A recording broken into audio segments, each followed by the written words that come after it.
Les amis, bienvenue dans le deuxième épisode de Talk with Tat. Je suis trop excitée par cet épisode. Je suis trop contente de vous retrouver sur ce beau plateau. On le retrouve un mois plus tard, les amis. Pour vous expliquer l'épisode d'aujourd'hui, on reçoit un thanatopracteur. Mais d'abord, je vais vous expliquer le concept de l'émission. Talk with Tat, qui est un podcast sur les métiers atypiques. Donc, on va apprendre plein de choses sur plein de métiers dans ce podcast. Et surtout, c'est le deuxième épisode. Et évidemment, les amis, je ne fais pas ça toute seule. Un grand merci à Boursobank. Ceux qui ne connaissent pas Boursobank, les amis, c'est une banque en ligne de plus de 8 millions de clients. C'est une banque en ligne rapide et efficace. Vous n'allez pas passer des heures à faire de la paperasse. Tout se fait en ligne. Vous pouvez gérer vos comptes, vos découverts, absolument tout directement sur l'application. Et encore un grand merci à eux de nous soutenir dans ce projet complètement dingue. Et voilà, évidemment, aujourd'hui, nous avons une thanatopractrice. Les amis, pour ceux qui ne connaissent pas ce métier, dans tous les cas, on va en parler. Mais c'est une personne qui s'occupe des personnes décédées, donc des défunts, et qui s'occupe de les préparer pour les montrer directement à la famille et qu'ils soient beaux, présentables. Elle s'appelle Patricia. Elle va nous parler de son métier. Il y en a qui connaissent aussi le métier avec le nom de croque-mort. Et évidemment, ma co-animatrice, vous la connaissez tous. C'est une streameuse DJ. Elle a également un podcast qui s'appelle En After, qui a une prod incroyable. Donc n'hésitez pas aussi à aller le voir sur YouTube. C'est Avamine. Et Patricia, je veux des cœurs dans le chat. Notre belle Ava que vous connaissez tous. Merci pour l'invitation. Avec grand plaisir. Et nous avons Patricia, sa première fois sur Twitch. Oui, tu fais traiter de vieille par une amie qui me dit « Mais tu connais pas ?» Ben non, je connais pas. Et ton amie connaissait? Elle connaissait super bien. Tu vois, incroyable. Elle doit regarder ce soir. Eh bien, va y avoir plusieurs thèmes. Donc, va y avoir les questions insolites par lesquelles on va commencer. Mais avant, on va parler évidemment de ton métier. Ensuite, on va parler du thème donc de thanatopracteur. Et ensuite, on aura le vrai ou faux. Patricia, oui. Est-ce que tu peux te présenter et nous dire aussi qu'est-ce que thanatopracteur? Donc, je suis Patricia, thanatopracteur depuis 17 ans. 17 ans. 17 ans que je fais ce métier-là. Incroyable. Je suis rentrée dedans, en fait, si tu veux, suite au décès de ma maman. Comme beaucoup de gens, pour moi, c'était le pompe funèbre qui faisait tout. Tu vois, qu'il lavait le corps, qu'il habillait, qu'il coiffait. Enfin, voilà, pourtant, j'avais eu déjà des décès dans la famille. Mais voilà, je ne m'étais jamais posé d'autres questions plus approfondies sur la thanatopraxie. Et puis, bon, quand maman est décédée, effectivement, je l'ai vue avant et je l'ai vue après. Okay. Et là, je me suis dit, waouh. Oui. Waouh. Okay. Et je n'arrêterai jamais de dire que, hormis les kilos que le thanato ne lui a pas redonné, parce qu'elle avait énormément maigri, il m'avait redonné ma maman. Et moi, ça m'a permis de faire un premier pas dans mon deuil. Okay. Et les gens confondent des fois avec croque-mort. Est-ce que croque-mort, c'est thanatopracteur? C'est une appellation, une fausse appellation. D'accord. Puisque, en fait, si tu veux, ça date de très, très loin, des siècles derniers, où, en fait, c'était la personne qui venait au domicile récupérer le défunt, qui, d'après la légende, croquait l'orteil du défunt. Okay. Et si le défunt ne se réveillait pas, ça voulait dire qu'effectivement, il était bien mort. Ok, ça vient de là.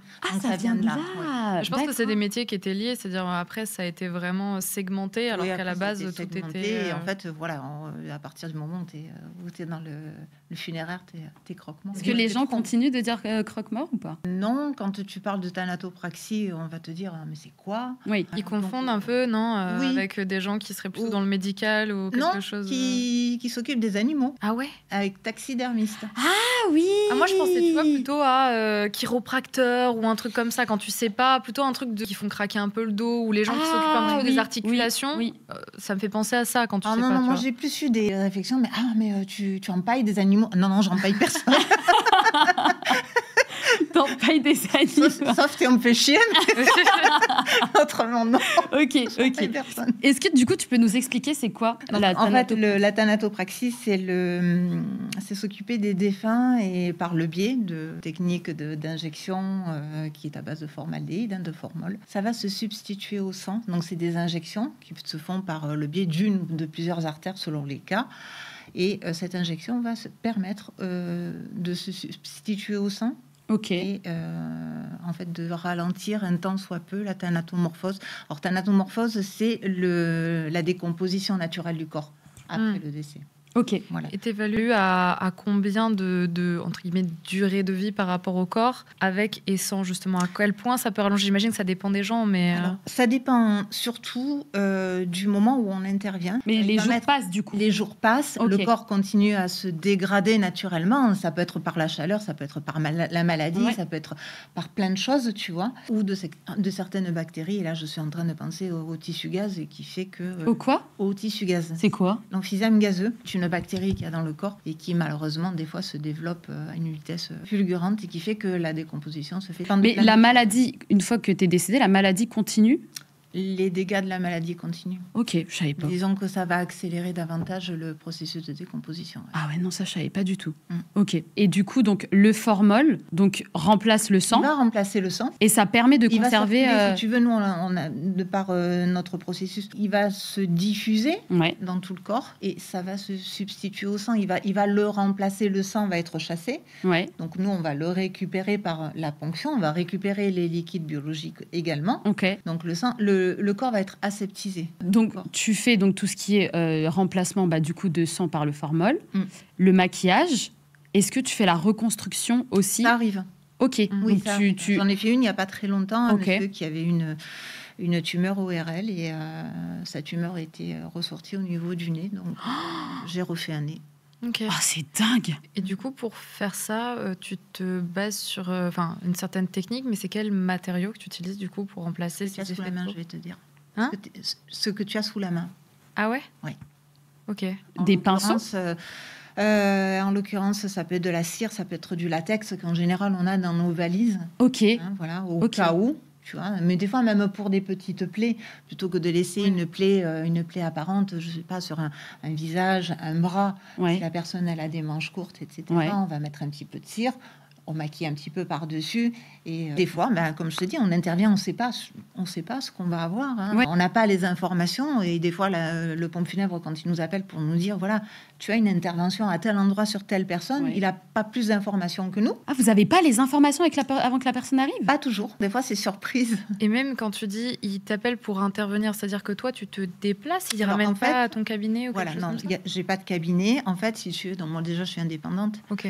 Donc mes clients sont les pompes funèbres. Donc si tu veux, ils vont m'appeler, ils vont me dire, voilà, il y a une préparation de corps à faire sur Madame Untel, qui se trouve à tel endroit. Donc j'arrive et puis je découvre Madame Untel et je la prends en charge. Ah, t'as pas une fiche? Alors des fois, ils ont l'information de comment est le défunt, savoir son âge, généralement ils l'ont, s'il y a les vêtements, s'il y a des consignes particulières par rapport à la famille, tu vois, je veux dire quelqu'un qui a l'arrêt sur le côté, l'arrêt au milieu.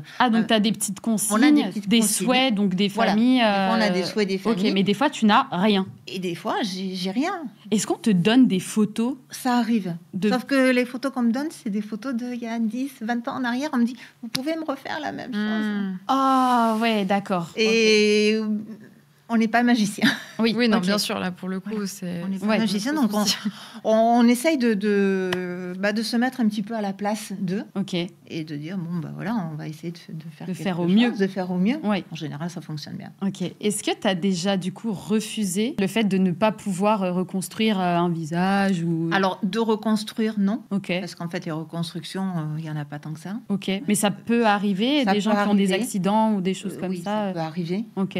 Voilà, après, il faut savoir aussi que ça a un coût. C'est très cher. C'est très cher. Que tout le monde n'a pas les moyens d'eux, d'autant plus qu'il y a l'intervention du thanatopracteur, mais il y a aussi les frais de labour, de l'endroit où la personne va être traitée, qui ne sont pas donnés. D'accord. Ah, donc c'est deux montants différents. Donc du coup, il y a ce coût-là, c'est comme une location de laboratoire, en fait, finalement. C'est une location. Okay. Alors des fois, tu as des petites reconstructions. Je te parle de ce monsieur-là que j'ai fait il y a quelques jours, qui avait la tumeur. Donc j'ai fait ça en 1h30. Okay. C'est rien du tout. Oui, bien sûr. C'est rien du tout. Mais des fois, si tu as des visages qui sont très abîmés par un accident, de par une maladie, de par un suicide aussi, ça peut arriver. Ça demande beaucoup de temps Parce qu'il faut aussi que les matériaux sèchent, que tu puisses retravailler dessus. Ah oui, ok. Est-ce que si je te demande une fourchette de prix, toi, tu dirais combien? Moi, j'ai une question surtout avant de me répondre à ça. Est-ce que ça se détermine en nombre d'heures passées sur le défunt que tu évalues? Ah oui. Parce que ça joue beaucoup. Pas pour la thanatopraxie, mais pour la reconstruction faciale, oui. Ok. Là, dans le chat, on me dit 3000, 2000...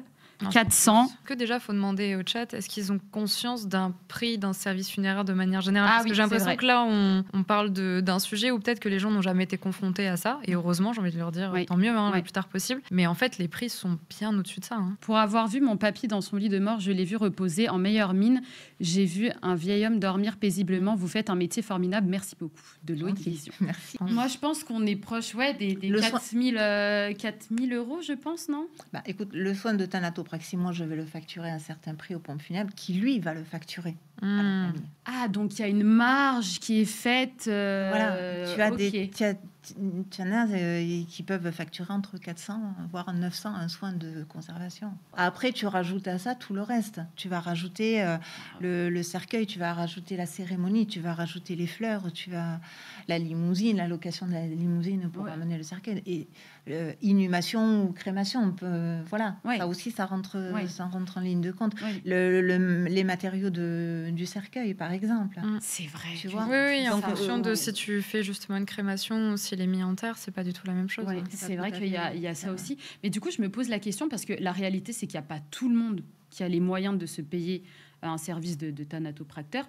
Comment ça se passe pour les personnes qui n'ont pas les moyens? Alors, qui n'ont pas les moyens ou qui, de par leur conviction religieuse, il y a ça aussi. Ou par le fait de dire non, mais moi je veux pas de il y en a qui veulent pas, c'est vrai. Moi je veux pas de soins. Il y a des gens qui connaissent, qui disent non, moi je veux qu'on me laisse tranquille. Donc oui, effectivement, tout le monde n'a pas recours à la thanatopraxie. Et ceux qui n'ont pas les moyens, comment ça se passe pour le corps du coup? Il peut y avoir des toilettes habillage. Donc là, ce n'est en fait, si tu veux, tu vas préparer le corps, tu vas l'habiller, tu vas faire les méchages nécessaires et l'aseptisation au niveau des orifices naturels.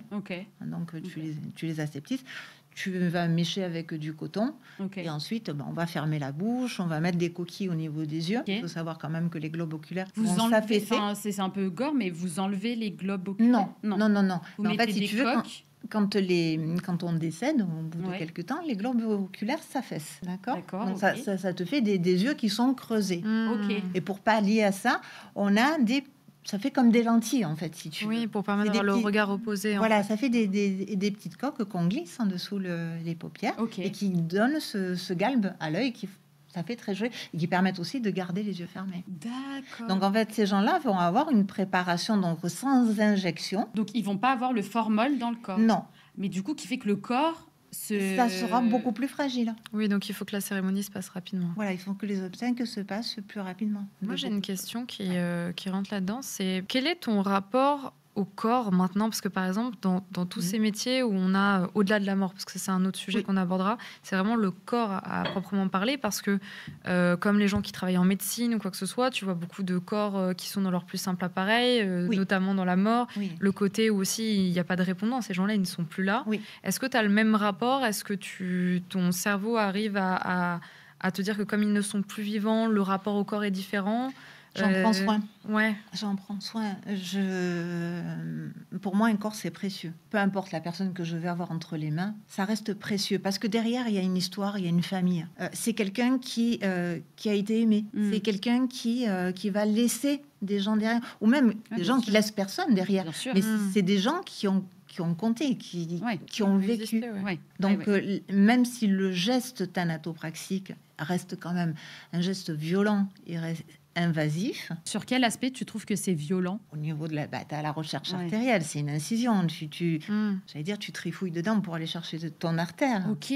La ponction, la ponction cardiaque, tu fais une petite incision là, et on a un tube de ponction qui nous permet de recueillir ces liquides biologiques que tu vas manier dans différents sens pour pouvoir ponctionner. Le tube, il est comme ça, il y a un pic au bout. D'accord, sans rentrer dans des trucs trash. mais ça reste quand même, même si tu fais attention, ça reste quand même intrusif. Oui, bien sûr. Oui, Tu bien vois sûr. Bien sûr, bien sûr. C'est comme, en fait, c'est un peu comme quand tu fais une liposuction. Je sais pas si tu vois. Oui, tu oui, vois oui, le long tube. Le trocar, Oui, on oui, appelle oui. un trocar, Oui. le tube de ponction, bah, c'est ça en fait. Ok. Oui, Voilà. je vois. Donc si tu veux, je vais manipuler, mais j'essaye de manipuler avec le plus de délicatesse et de respect possible. Oui, bien sûr. Ok. Donc voilà. Et ton rapport à ton corps, à toi, il a changé avec ça? Maintenant que tu as... Enfin, je sais pas comment expliquer, mais je trouve qu'on a plus conscience de la fragilité, notamment du corps. Moi, je parlais notamment avec des gens, c'est un autre sujet, mais par exemple, qui vont sur des terrains de guerre, etc., qui se sont rendus compte à quel point on est fragile, à quel point il y a de la sensibilité dans le corps, etc. Est-ce que c'est quelque chose qui, toi, te marque? Disons que de par les gens que je prends en charge, je me rends compte que la vie, elle est précieuse, mais à 100 000%. Ouais. Des fois, tu te plains, parce que ça, c'est le propre de l'être humain. Oui, bien sûr. Hein, sinon, ça Oui, serait oui. pas drôle. Tu te plains pour des conneries Ouais. et ça te permet de relativiser. Des Ouais. fois, tu as des petits bobos, tu te dis, ah, j'ai un gros bobo, etc. Et quand je vois ce que j'ai sur la table, je me dis, mais attends, mais tu te plains, mais regarde par quoi ils sont passés. Ouais. Et tu as la chance, entre guillemets, d'être en bonne santé. Ouais. Préserve-la, ta santé, parce que c'est ce qu'il y a de plus précieux. Sans ça, tu peux rien faire. Ouais. Et du coup, tu te rends compte aussi, même en termes de maladies, etc. Est-ce que ça t'a permis, toi, de encore plus profiter de la vie? Ouais. Et de te rendre compte de la valeur, justement, Carrément. de la vie? Ouais. Mais Ok. carrément. Ok. Ah oui, oui, oui. Donc, ça t'a quand même changé cet aspect depuis que tu fais ce métier ou avant? Alors, je l'avais quand même avant, parce que j'ai perdu des gens très tôt. Des gens Ok. que j'aimais très tôt. Ok. Et pas mal de gens autour de moi. Oui. Mais si tu veux, je me rends compte que tout peut basculer d'un instant à C'est l'autre. vrai. Oui, bah pour le coup, là, vu les Tu gens vois, que des fois, reçois, tu as des gens, tu connais un petit peu leur histoire. On peut que Oui. le pompe funèbre un petit peu discuter avec la famille. Et puis bon, après que on me dit, tiens, ben voilà, cette personne, je pense à un monsieur qui est décédé en plein anniversaire. Il venait de prendre sa retraite, il fête l'anniversaire de son fils. Paf, à table, rupture d'anévrisme, ça a été terminé. ouais, c'est Oh, comme ça que wow. j'ai perdu mon grand-père il y a un mois à peu près. On Oui. en parle, je veux pas casser l'ambiance et tout. Mais quand elle en a parlé, je me suis dit, C'était ouais, plein dans le il y mille. a un mois, c'était ça. Alors c'était pas en plein repas, mais c'était à anniversaire du coup de mon cousin. Grande famille, grande tablée, superbe journée, etc. Et en partant à sa voiture, il nous a laissé. Donc c'est ce que j'expliquais à Tatiana tout à l'heure. Ce qui était dur là-dedans, c'était pour les vivants. Parce qu'en fait, ils ont vécu la situation. Mais lui, il est parti aimer dans une situation voilà, de famille, etc. Donc, on n'avait pas de la peine pour lui. On avait la peine pour nous. Mais oui, c'est clair que ça peut arriver dans des moments où tu t'attends le moins. Ah oui. Et est-ce que toi, ton rapport avec... Parce que c'est vrai, on n'a pas posé la question, et je pose aussi la question au chat, le rapport avec la mort, comment tu le... Est-ce que pour toi, c'est quelque chose de tabou? Est-ce que tu en as peur? Est-ce que tu as peur... après, c'est le processus de la vie, hein, de perdre des gens. Moi, par exemple, je sais que la réalité, c'est pour moi, le sujet de la mort, c'est très tabou dans le sens où j'ai vécu des deuils assez jeunes. Donc, du coup, moi, je crains ça. Mais c'est inévitable, finalement, parce qu'on se protège souvent de souffrir d'un deuil et d'un décès. Et du coup, moi, par exemple, c'est tabou. Est-ce que toi, tu vois ça comme... c'est le cours de la vie? Est-ce que t'en as peur? Est-ce que tu vois? Je pense qu'on peut tous se reconnaître là-dedans. Ce qui est compliqué avec le sujet de la mort, c'est pas qu'il est tabou, c'est qu'en fait, comme tu as dit, c'est immuable. C'est-à-dire que c'est la seule chose dans notre vie où on est sûr que ça arrivera. Ouais, c'est clair. Sauf que on ne sait pas quand, on ne sait pas comment, etc. Ouais. Et je pense qu'on ne veut pas savoir d'ailleurs, parce que je pense que ça rendrait notre vie encore plus difficile si on avait la réponse. Donc, en fait, ça met tout de suite une ambiance étrange parce qu'on vit avec une certaine forme d'insouciance au quotidien, parce qu'on ne veut pas penser à ces choses-là. Ouais. Et les amener sur la table, ça rend le truc tabou pour certaines personnes, alors que c'est hyper important. Moi, je l'ai vécu justement en me rendant compte auprès de ma famille, et pareil, en ayant vécu la situation assez jeune, que c'est des choses qui... Je pense que ça sera un acte d'amour pour moi de prévoir ça pour pas que les gens autour de moi s'en occupent. Purée, c'est vrai. Et c'est un truc dont on se rend pas compte tant qu'on l'a pas vécu. C'est qu'en fait, c'est au-delà du prix dont on a parlé, l'organisation et tout. En fait, pour pouvoir faire son deuil correctement, ça arrive aussi avec le fait d'avoir le temps de le faire. Et souvent, quand ça arrive, il y a tellement de choses à gérer. C'est fou. Hein. Administrativement parlant, voilà, même dans ce qu'on va ressentir de ce qui va se passer, etc. Que pour moi, là, on l'a fait notamment avec ma grand-mère, c'est vraiment un acte d'amour de sa part d'avoir réfléchi à ça quand on a perdu mon grand-père. Et je trouve que du coup, c'est très important. Parler de la vie, parler de un jour si on veut un enfant, parler de ce qu'on veut, etc. Pour moi, c'est aussi important de parler de sa mort. Moi, j'ai dit tout de suite à mes parents, si demain il m'arrive quelque chose, vous donnez mes organes à des gens qu'on aurait besoin, etc. Parce qu'en fait, peut-être que parce que je l'ai eu très tôt dans ma vie, je me suis rendu compte qu'effectivement, ça prenait une place très importante et qu'en fait, que t'en aies peur ou pas, ça arrivera. Ouais. Et je veux pas que les gens sentent comme si tu mettais une mauvaise ambiance. Je trouve que c'est presque prévenant de leur dire, vous savez, vous pourriez vous inquiéter de ça ou ça ou ça. C'est pas pour qu'ils se sentent mal. Ouais. C'est que c'est important, en fait, et qu'on met ça vite de côté jusqu'au jour où ça arrive et on se rend compte qu'on aurait dû peut-être y penser. Oui, en fait. c'est clair. Parce Ouais, c'est vrai. Mais je sais que ça fout un peu le cafard. Parce qu'on je a sais pas que envie. moi, par exemple, j'ai des gens de ma famille qui, par exemple, ma tante, typiquement, elle a tout prévu. Ses musiques, ses vêtements, son cercueil, absolument tout. Et elle m'en a parlé la dernière fois. Et je dis, franchement, je veux pas savoir. Mais la réalité, mais parce que, je sais pas, j'ai vraiment ce rejet de ce sujet-là. Prophétique. Ouais, mais je sais pas, c'est vraiment, j'ai vraiment ce rejet-là. Et comme là, dans le chat, les gens disaient qu'ils avaient la phobie aussi de parler de ce type de sujet. Mais c'est vrai que c'est important. Je me dis, demain, elle s'en va, tout est géré, j'aurai rien à faire, si ce n'est que de juste lui rendre hommage, finalement. Mais c'est vrai que c'est des sujets... T'en as raison, il faudrait que ce soit moins tabou et qu'on en parle de plus en plus, finalement, parce que ça peut aider aussi les gens à en avoir moins peur et à être moins aux aguets à chaque fois, parce que c'est inévitable, finalement, c'est quelque chose qui va nous arriver tôt ou tard. Et d'en parler n'a jamais fait mourir personne. Et je rebondis sur ce que tu disais, et c'est vrai, je l'ai vécu, moi, pour mon papa, le fait de préparer les choses en amont, de savoir, tu veux une crémation, tu veux telle musique, on va chercher des habits neufs, ou alors on te met, je sais pas, n'importe quoi, une robe que tu aimes bien. Le jour où ça arrive, c'est déjà géré. Donc, quelque part, tu peux te consacrer pleinement, j'allais dire, à ta douleur. C'est vrai. Ouais, et puis il y a un truc qui est important, je trouve, dans la façon dont on construit notre vie, c'est qu'est-ce qu'on laisse souvent. Quels souvenirs on laisse, qu'est-ce que machin. Ça m'embêterait profondément de pas avoir dit comment j'avais envie de partir ou dans quelles conditions, etc. Ça en fait partie aussi. Quels souvenirs j'ai envie de laisser, quelle chose. Du coup, pour moi, ça fait un peu la suite de la transmission de ce que tu fais. Le dernier moment est tout aussi important que le jour où tu arrives sur cette terre, tu vois. Donc, mais par contre, je comprends totalement le chat qu'à ce côté où... en fait, ça fait peur, c'est normal, parce qu'il y a plein de choses qui font peur autour de ça. Mais je respecte aussi le fait que ça puisse être trop dur pour des gens. Tu vois, je pense qu'il ne faut pas forcer. Mais des fois, je trouve d'en parler dans certains cercles et d'une certaine façon, dans tout sujet, permet d'amener les choses plus calmement sur la table. Mais je comprends parfaitement que ça puisse faire peur. J'avais une question justement pour rebondir sur ça. D'ailleurs, si vous avez des questions dans le chat, n'hésitez pas à les poser maintenant parce que du coup, la régie va prendre vos questions et ensuite elles apparaîtront directement à l'écran. Donc, n'hésitez pas à poser toutes vos questions que vous avez à poser à Patricia, peu importe. Posez-les et on en sélectionnera quelques-unes. On parlait justement d'en discuter assez jeune aussi, qu'on soit ado ou autre. Comment t'expliquerais ton métier à un enfant, par exemple, de 6 ans? Alors déjà, est-ce que l'enfant connaît le mot, est-ce qu'il connaît le principe de la mort, la définition de la mort? Je l'aborderai pas de la même façon. Donc si le petit me dit, non, moi je sais pas ce que c'est, donc j'essaierai de lui expliquer que tout a un début et tout a une fin. Tu vois, par exemple, comme tu commences à aller à l'école, tu fais ton année scolaire et puis à la fin de l'année, tu prends tes vacances et tu t'en vas. Oui. Et après, tu vas entamer un autre cycle. Sauf que la mort, il n'y aura pas d'autre cycle. C'est tu commences ta vie, tu évolues dans ta vie, tu vois, tu t'amuses, tu rencontres des petits copains, des petites copines, etc. Tu fais plein de choses dans ta vie. Et puis, un jour, tu dois partir. Mais tu pars pour faire un voyage dont tu ne reviens pas. Ok. Tu vois ? Ouais. Si l'enfant connaît le principe de la mort, à savoir que, oui, c'est quand même quelqu'un qu'on ne reverra pas, avec qui on n'échangera plus, du moins physiquement, je lui expliquerai en disant que moi, je prépare les gens à partir pour leur dernier voyage.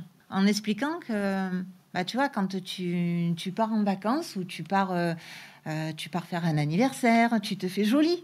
Oui. Tu vois, tu as fêté l'anniversaire d'un petit copain, une petite copine, tu te fais jolie. Oui. Moi, mon travail, c'est de rendre la personne qui est décédée apaisée, jolie. Pour toi, il faut en parler assez tôt. Il faut en parler si l'enfant est OK. Il ne faut pas brusquer. Ouais. Tu vois, c'est comme un enfant qui ne veut pas aller voir un défunt, c'est OK. Ouais. Si l'enfant, maintenant, de lui-même, dit « moi, je veux aller voir papy », Est-ce qu'ils ont conscience? C'est une question qu'on pose aux adultes. Tu sais que moi, donc on appelle ça la mise en bière. Oui. Alors, je l'ai vécu plus jeune où j'ai pas osé y aller pour mon meilleur ami. J'ai pas réussi parce que pour moi, l'idée de voir un corps aller quelque part ailleurs, c'était, tu vois, il était plus là, mais je savais pas où il était. Mais le voir aller quelque part, c'était, il reste là. Donc j'avais du mal à l'époque parce que j'étais trop jeune, j'avais 16 ans. Mais pour mon grand-père, jusqu'au moment où ça allait se faire, je savais pas si j'allais rentrer dans la pièce. Vraiment. Et ce qui m'a décidé, c'était le moment de famille et tout. Donc je comprends parfaitement le fait que ça puisse être impressionnant aussi. Bien sûr. Oui, bien sûr. Comment on devient thanatopracteur ? Je crois qu'en plus, on a une photo de la faculté de médecine, il me semble. Mais comment est-ce qu'on devient, si vous l'avez, si vous voulez... Oui, ça, c'était à Namur. À Namur, c'était à C'était Namur. la fin de tes études, non, c'est ma spécialisation en restauration faciale. Ah, ok, donc, je savais avec pas. deux grands messieurs, Alain Konings et Monsieur Dubresson. Ok. Voilà. Donc, tu étais déjà... Et Glyn Tellon que vous voyez sur le côté gauche en bas. En bas à gauche. Oui, un grand spécialiste de la restauration faciale. Lui, il a une société où ils ne font que ça. Que ça. Aux États-Unis. Ok. Ouais. Ah, il est aux États-Unis. Il est aux États-Unis. Et en D'accord. fait, c'est un ponte. C'est voilà, on est tout petits, nous, à côté. Hein. C'est vrai. Oui. Incroyable. Et quand quelqu'un n'a vraiment plus de visage, ils arrivent à refaire le visage. Complètement avec la photo de la personne à redonner. Il fait quoi? Il fait un moulage? Ça passe par un moulage, ça passe par des techniques en 3D. Ouais. Et d'ailleurs, j'ai appris, je sais pas si tu savais, alors je sais pas si, mais il me semble que c'est un service qu'on propose. C'est ce que j'ai entendu. Mais apparemment, on peut demander, enfin la famille peut demander un moulage du visage de la personne. Oui, mais le moulage du visage ou des mains. Ok, si vous maintenant, enfin, je vous souhaite de ne pas avoir ce service, qu'on vous propose ce service. Mais en tout cas, vous êtes au courant que ça peut. Tu peux faire un moulage aussi des mains de quelqu'un qui t'est cher, de ton compagnon, de ton enfant, mais de ton vivant. Oui, hein. oui, bien sûr. Je savais pas du tout, et surtout, j'avoue que j'ai du mal à percevoir déjà l'idée des urnes, des choses comme ça, mais des mains ou le visage particulièrement. J'imagine qu'en plus, c'est fait dans une période où il est déjà décédé. J'ai un peu de mal avec l'idée de garder le visage de quelqu'un qui vient de mourir. Ouais. Plutôt une photo où il est vivant, je crois que ça serait plus Ouais, simple. Et t'as déjà eu ce type de demande? Oui. Ah oui. Mais je ne fais pas de moulage. Ok. Voilà. Ok. Alors, comment on devient thanatopracteur? La première réponse que je pourrais te faire, c'est l'intérêt que tu portes à ce métier avant de te lancer dans les études. Ok. Donc, c'est des études qui durent 2 ans. Il y a de la théorie, beaucoup de théorie. 2 ans, ça dure? Ça dure 2 ans. Le cursus dure 2 ans okay. à peu près. Hein. J'imagine que c'est le genre de métier, comme tu l'as dit tout à l'heure, qui se déclenche par quelque chose de beaucoup plus profond que juste un choix de métier. J'ai l'impression que ça arrive dans un moment où tu rencontres la situation. Alors, soit un moment où tu rencontres la situation et ça déclenche quelque chose à l'intérieur de toi, c'est-à-dire, moi, on m'a rendu mon défunt très beau. Ça m'a permis de faire un pas dans mon deuil. Mm-hmm. Qu'est-ce que j'ai envie de faire de ça? Est-ce que j'ai envie de partager ça avec quelqu'un d'autre? Est-ce que j'ai envie d'offrir ça à d'autres personnes? Ok. Voilà. Après, tu as ton intérêt aussi par rapport au corps humain. Oui. Comme je te dis, je voulais être légiste moi, quand j'étais petite. C'était soit légiste, soit chirurgien. Bon, après, j'ai fait des études de communication, ça n'a rien à voir. C'est vrai que ça n'a rien à voir, tu vois. Mais le truc, c'est que j'étais douée, mais j'étais très fainéante. Donc, c'était pas compatible avec 11 ans d'études, c'était pas compatible. C'est vrai que c'est 11 ans. J'ai fait autre chose. Mais jusqu'au moment où ça m'a rattrapée. Mais il faut aussi que tu aies un intérêt. Ok. C'est pas juste de dire... C'est pas un métier que tu vas faire comme ça c'est sûr. Non, parce qu'au bout d'un moment, ça va te gonfler. Oui. Et tu vas faire des gestes. Tu peux pas être. Ouais, voilà. Ça va te donner des gestes mécaniques. Et on te demande pas d'être mécanique, même si, bien sûr, que ta base elle est toujours la même. Oui. Tu as une injection, une ponction, suture, méchage, et ensuite les finitions. Bien sûr que il y a un ordre chronologique. On est ok, mais il n'y a pas que ça. Oui. Quand tu prends un corps en charge, tu te poses 2 minutes pour réfléchir, de savoir qu'est-ce qui va se passer. Il y a des stigmates dans le corps qui vont te dire que la personne, elle est diabétique, la personne, elle a fait un infarctus, la personne a eu un cancer. Donc tu te poses. Ok. Tu te poses, mais ça dure quoi, peut-être 1 minute ou 2. Et tu te dis, je vais le traiter de telle et telle façon. Si tu le fais de façon mécanique, tu es sûr que tu foires.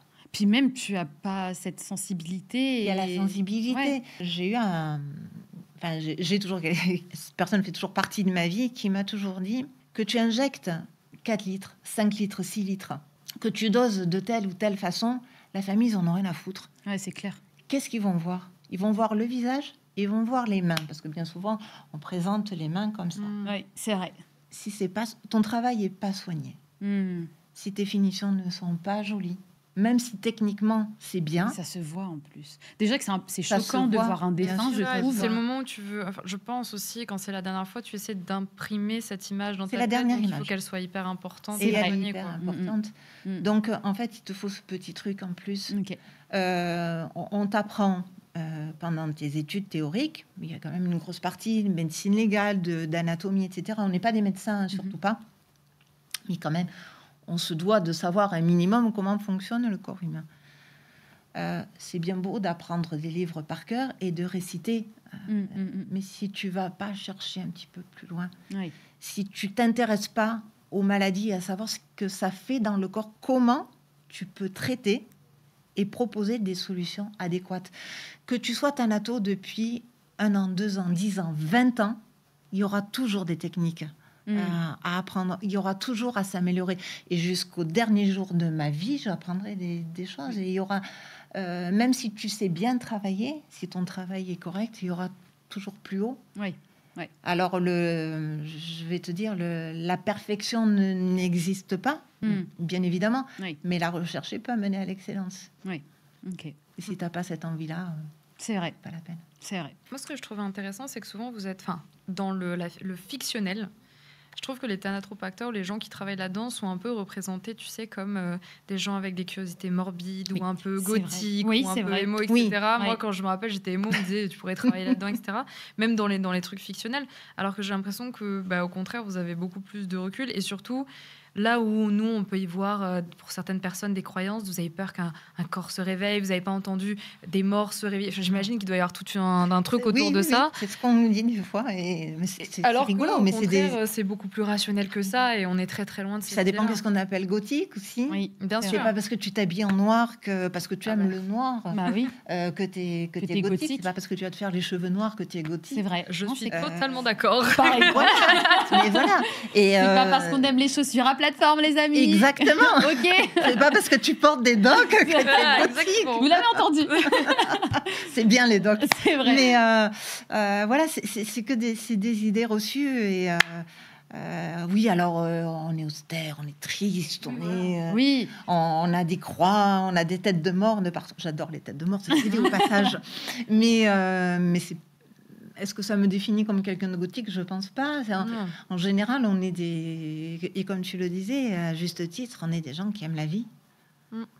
On voit tellement de souffrances, on voit Oui. tellement Ouais. de choses pas très jolies que C'est au vrai. contraire. C'est vrai. Au contraire. Moi, j'ai une question avant de passer aux questions insolites, puisqu'on a plein de choses à aborder. Mais j'ai une question, justement, on en parlait du fait d'avoir une apparence ou des intérêts dans ce milieu-là, ou des hobbies qui peuvent être liés ou non. Est-ce que, au niveau des collègues, si tu es quelqu'un de passionné par le corps humain, pas passionné par les défunts, mais en tout cas passionné par le milieu de la mort, est-ce que tu peux être vu bizarrement? Et est-ce que ça t'est arrivé de croiser des gens qui te trouvent bizarre? Oui, parce bien que- sûr. C'est vrai, Oui. purée, c'est Oui, dingue. oui. Même par des propres collègues? Alors peut-être pas par des propres collègues, parce que je pense que on est tous animés par la même chose. C'est bien sûr. Voilà. On a les mêmes intérêts. Bon après, voilà, il y a des affinités qui se font, qui se font pas. Ça non, mais par contre par des gens autres, oui. Oui, ok. Oui. Ah oui, non, mais toi, tu es bizarre, tu travailles avec les morts, tu aimes la mort, et puis tu parles toujours de ça. Non, je parle pas toujours de ça, mais c'est vrai que de ton métier, quoi. des fois, quand je fais des blagounettes, oui, bah forcément, des fois, ça me fait rire comment, et je me dis, mais merde, non, elle peut pas comprendre. Parce que voilà. Oui, c'est clair. Mais des fois, je passe pour quelqu'un de bizarre, de perché, de... Ok. Voilà. Ok. Est-ce que c'est une forme en vrai de discrimination un petit peu? Oui, je pense. Ouais. Je pense, si tu parlais des tatouages, c'est en train de changer un petit peu, mais Ouais. quand j'ai commencé dans le métier, Il fallait cacher les tatouages, ça ne dingue, se faisait alors qu'en pas. plus, il fallait, C'est pas comme si en plus les gens que vous allez aller se réveiller pour vous dire vos tatouages me dérangent, quoi. Mais non, je veux dire, c'est. Ça n'a aucun rapport. Je sais pas, tu peux avoir 15 000 tableaux chez toi, il y a personne qui va dire celui-là, Oui, il c'est est clair. bizarre parce Ouais, qu'il a bien plein de sûr. tableaux. Bien Et sûr. tu as envie de décorer. En plus, vous rencontrez pas les familles non plus, en plus. Alors, Enfin, si ça vous arrive. ça peut arriver, Ouais. notamment quand on faisait des domiciles, quand on Ok, allait oui, faire bah des oui. soins en domicile. Donc oui, tu rencontres des familles où tu peux croiser des fois dans des familles dans des funérariums parce que Oui, la bien famille veut te rencontrer parce qu'ils ont des consignes particulières à te donner. Mais ils te voient, enfin, je veux dire, comme quelqu'un qui va prendre soin de leurs défunts. Ils sont pas là, Oui, regardez, bien sûr. elle a des C'est chaussures clair, comme puis ils ça, sont ou elle pas, a un c'est tatouage pas comme le ça. moment Je pense de. qu'à ce moment-là, c'est ouais, pas le moment. pas C'est le clair. plus important. Ouais, Ils bah sont oui, déjà bien sûr. reconnaissants. C'est quoi. pas le moment. Ouais, bien Enfin, je sûr. veux dire. Et il me semble que les femmes aussi n'étaient pas très acceptées dans ce milieu-là. Oui, Il me semble et que je vais c'était un milieu globalement masculin. Alors, quand j'ai et commencé, c'était un milieu de mecs, quand Ok. même. Hein. Ouais. D'ailleurs, mon deuxième maître de stage m'a dit que j'avais rien à foutre dans le métier. Hein. C'est carrément. Ton maître de stage. Mon deuxième. Ouais. Ouais, c'est dingue. Mais Ça. sur quoi ils se basent Bah, concrètement alors, Enfin, je veux dire, c'est pas un. enfin, non, c'était quelqu'un qui, bon, je pense qu'il a un petit peu changé sa mentalité. Enfin, j'ose espérer pour lui. Bah, j'espère pour lui. Si Je tu lui- nous regardes. Je lui ai pas demandé. Je lui ai pas demandé parce que je l'ai revu. Ok. Je l'ai revu. Je lui ai pas demandé, mais c'est pour lui, j'étais quelqu'un qui n'avait rien à foutre dans le métier. Mais c'est dingue. Mais uniquement parce que t'étais. Et la première chose, quand je lui ai dit, je me suis dit, mais pourquoi tu me dis ça? Il me dit, bah déjà, t'es une bonne femme. Ah oui, non, mais là, Hmm. c'est plus profond. C'est Ouais. c'est même pas lié au métier là, de parler comme ça. Ouais, Je suis une bonne femme. Et puis il me dit, ouais, puis t'es toute fine, t'as pas de force. C'est un métier de bonhomme, il me fait. Bon, mais t'es stagiaire. Donc Ah, tu mais vas c'est faire ce que je t'ai dit. affreux. Ça n'a pas duré longtemps puisque j'ai failli arrêter mon métier, enfin ma formation à cause de lui. C'est pas vrai. Et j'ai continué grâce à mon mari qui... En fait, je suis rentrée un dimanche soir, mais en chialant. J'ai dit, non, mais c'est bon, j'arrête Non. tout. J'ai dit à Mamour, c'est bon, j'arrête. J'ai dit toujours Mamour. Mamour. Oui, Frédéric Après, Mamour qui est juste derrière. que juste derrière. Mamour, si tu nous regardes. Et je lui dis, mais non, mais c'est bon, j'arrête. Il me dit Ah, que tu je voulais comprends vraiment rien. Ah oui, mais il m'avait déglingué. J'ai dit, non, de toute façon, voilà, il me trouve ça comme défaut. Je suis une bonne femme, je suis ici, je suis là. Et Fred me dit, mais que tu arrêtes le stage avec lui, why not? Ok, parce que ça ne matche pas. Et c'est ok, Oui, c'est bien ok, sûr. bon, pourquoi pas? À ce moment-là, on verra pour trouver un autre maître de stage, mais va au bout.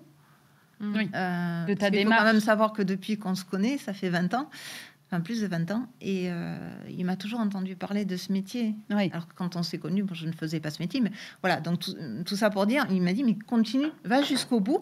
Si après, tu plantes à l'examen, tu plantes, ou si tu réussis et que tu ne veux pas le faire parce que c'est ta décision, c'est ok. Voilà, autre c'est chose. pas quelqu'un d'autre qui choisit. Mais ne t'arrête pas parce qu'entre guillemets, il y a un con qui t'a dit de...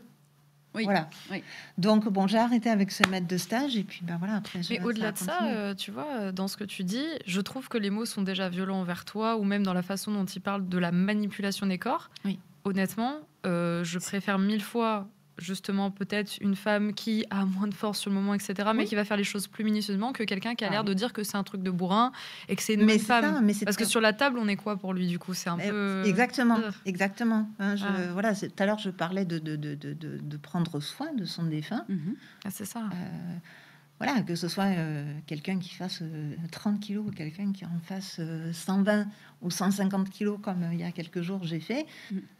Oui, les gestes, ils sont plus difficiles. Bien sûr qu'ils sont plus difficiles. Et bien sûr qu'à un moment donné, tu as besoin d'aide. Oui, bien sûr. Parce que mécaniquement, tu n'as pas la force, tu n'as pas les muscles d'un homme. Et c'est OK avec ça.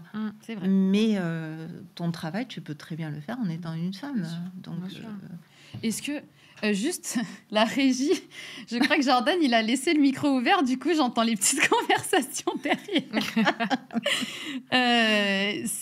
Est-ce que les femmes, tu trouves les femmes plus minutieuses que les garçons ou Ça dépend. Ça dépend. ça dépend. Ouais. J'ai eu un stagiaire et qui maintenant est un atopracteur et qui, Oh, a c'est un beau. qui a un très bon niveau. Ok. Ulrich, si tu m'entends, c'était quelqu'un de très minutieux qui a toujours... il a cette force et cette douceur en même temps. Ok, ouais, C'est la force tranquille. c'est beau. Ouais. Et donc, des fois, même mieux qu'une femme au niveau maquillage. Ok. Ouais.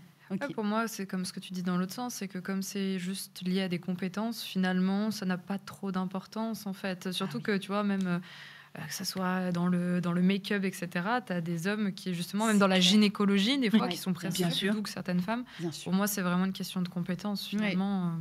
Ouais. Comme je disais, sur la table, c'est toi avec le défunt et les familles, et C'est c'est pas ça. le défunt qui va dire quoi que ce soit. Oui, c'est donc, clair. Ouais. Une question juste par rapport au maquillage. Vous maquillez que les mains et le visage ou vous vous occupez de tout le corps? Alors, ça peut arriver quand tu vois, tu as des grands décolletés Ah. ou quand tu as des robes sans manches, Hmm. de devoir maquiller les bras. Ok. bien sûr. Ok. Mm. D'accord. Après, le reste du corps, non. Ok. Et c'est les familles qui te donnent les vêtements, Alors, c'est les familles qui t'amènent qui amènent les vêtements, qui te laissent quelques consignes maquillage. Mhm. En général, le pompe funèbre va demander vous avez des consignes Mhm. particulières. Voilà, donc des fois ils amènent un rouge à lèvres, ils amènent une photo. Des fois c'est toute une palette de maquillage où c'est carrément une liste de ce qu'il faut faire. Et j'ai eu ça. C'est vrai? J'ai eu ça. Waouh. Mon premier monsieur autopsier, c'était un monsieur qui était transformiste. Ok. Ah. Et donc, en fait, il a connu son compagnon Oui. en faisant un spectacle de transformisme. Incroyable. Et quand il est décédé, donc, il y avait toute une liste. Ouais. Donc, il y avait une photo de lui habillé, make-upé en Dalida. Ok. Et il y avait toutes les consignes. Dingue. Donc, Et il il a a voulu voulu, du coup, refaire. Et j'ai dû, lui mettre sa perruque, lui Ah faire oui, son tu faisais maquillage partir jusqu'aux dans- ongles.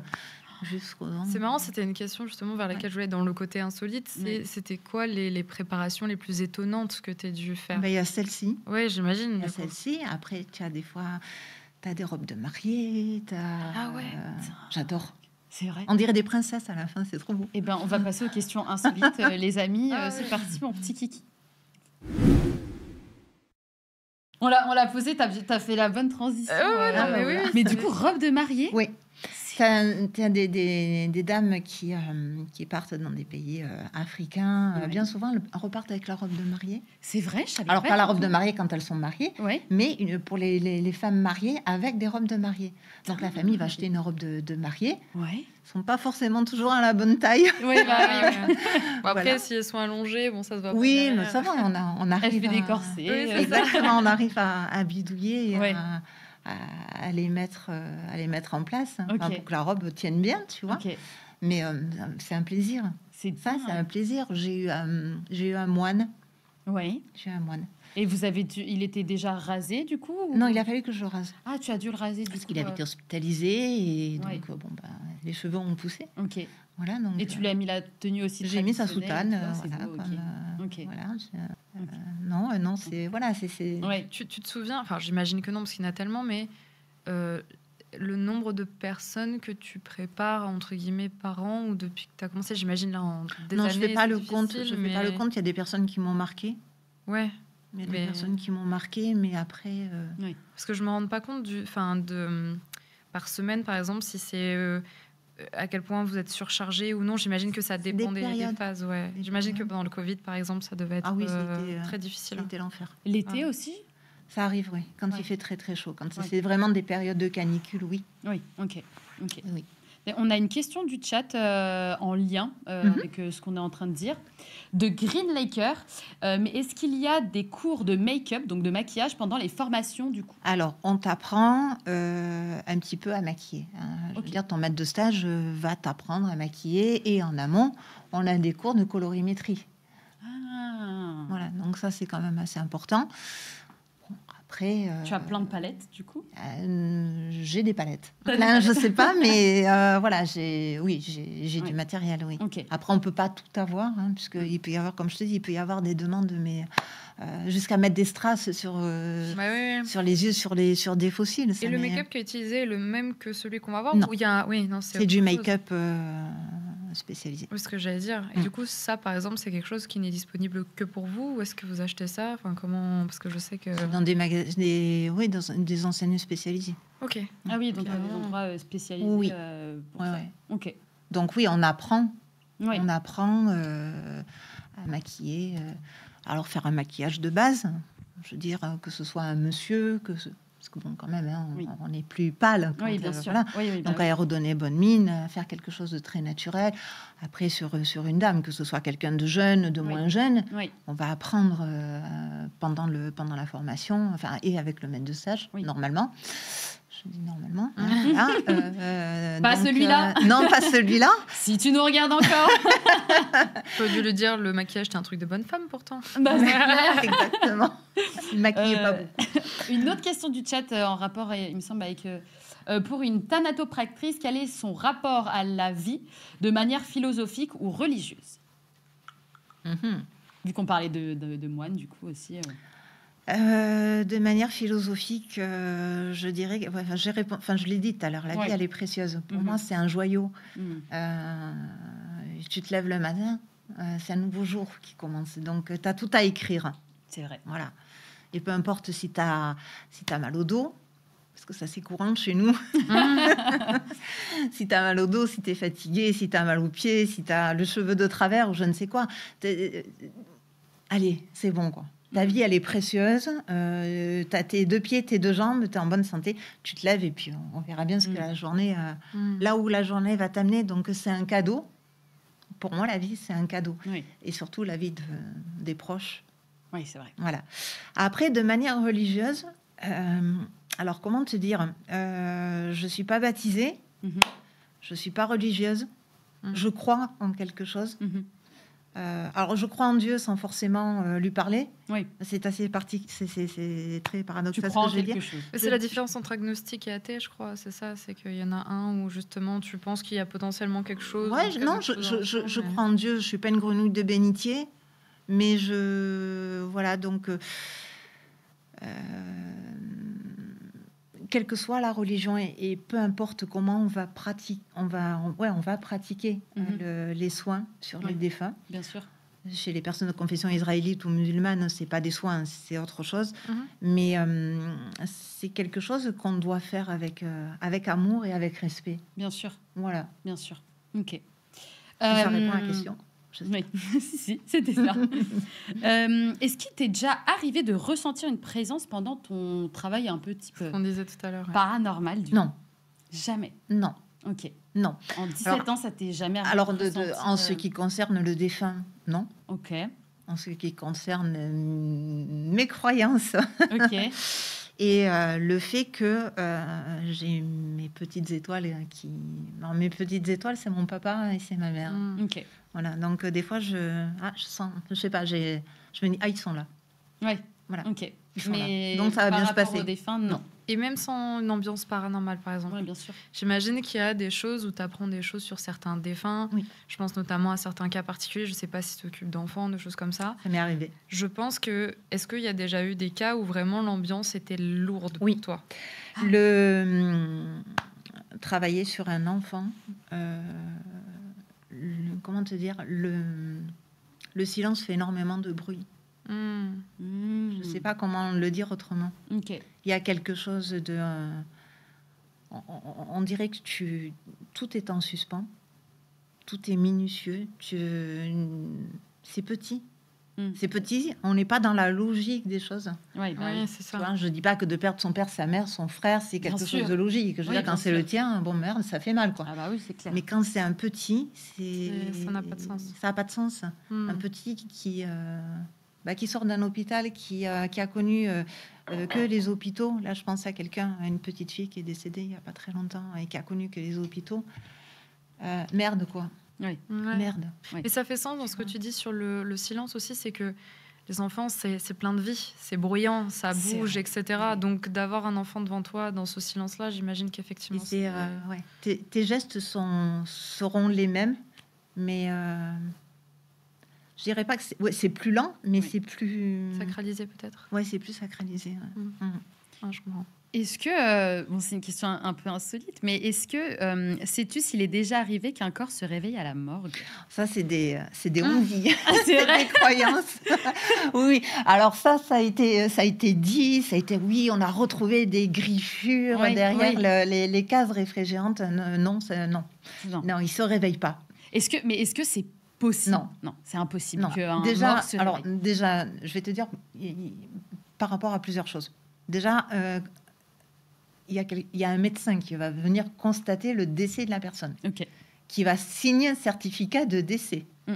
Donc, pour pouvoir signer un certificat de décès, le médecin doit bien s'assurer que la personne est bien décédée. Bien sûr. Entre le moment où la personne décède, où le médecin va venir signer son certificat de décès, qu'il soit décédé dans un hôpital ou chez lui ou ailleurs, il va se passer un laps de temps avant que la famille aille chez les pompes funèbres et que le pompe funèbre nous appelle. Oui, donc Donc s'il doit se réveiller, Un miracle, peut-être, je sais pas.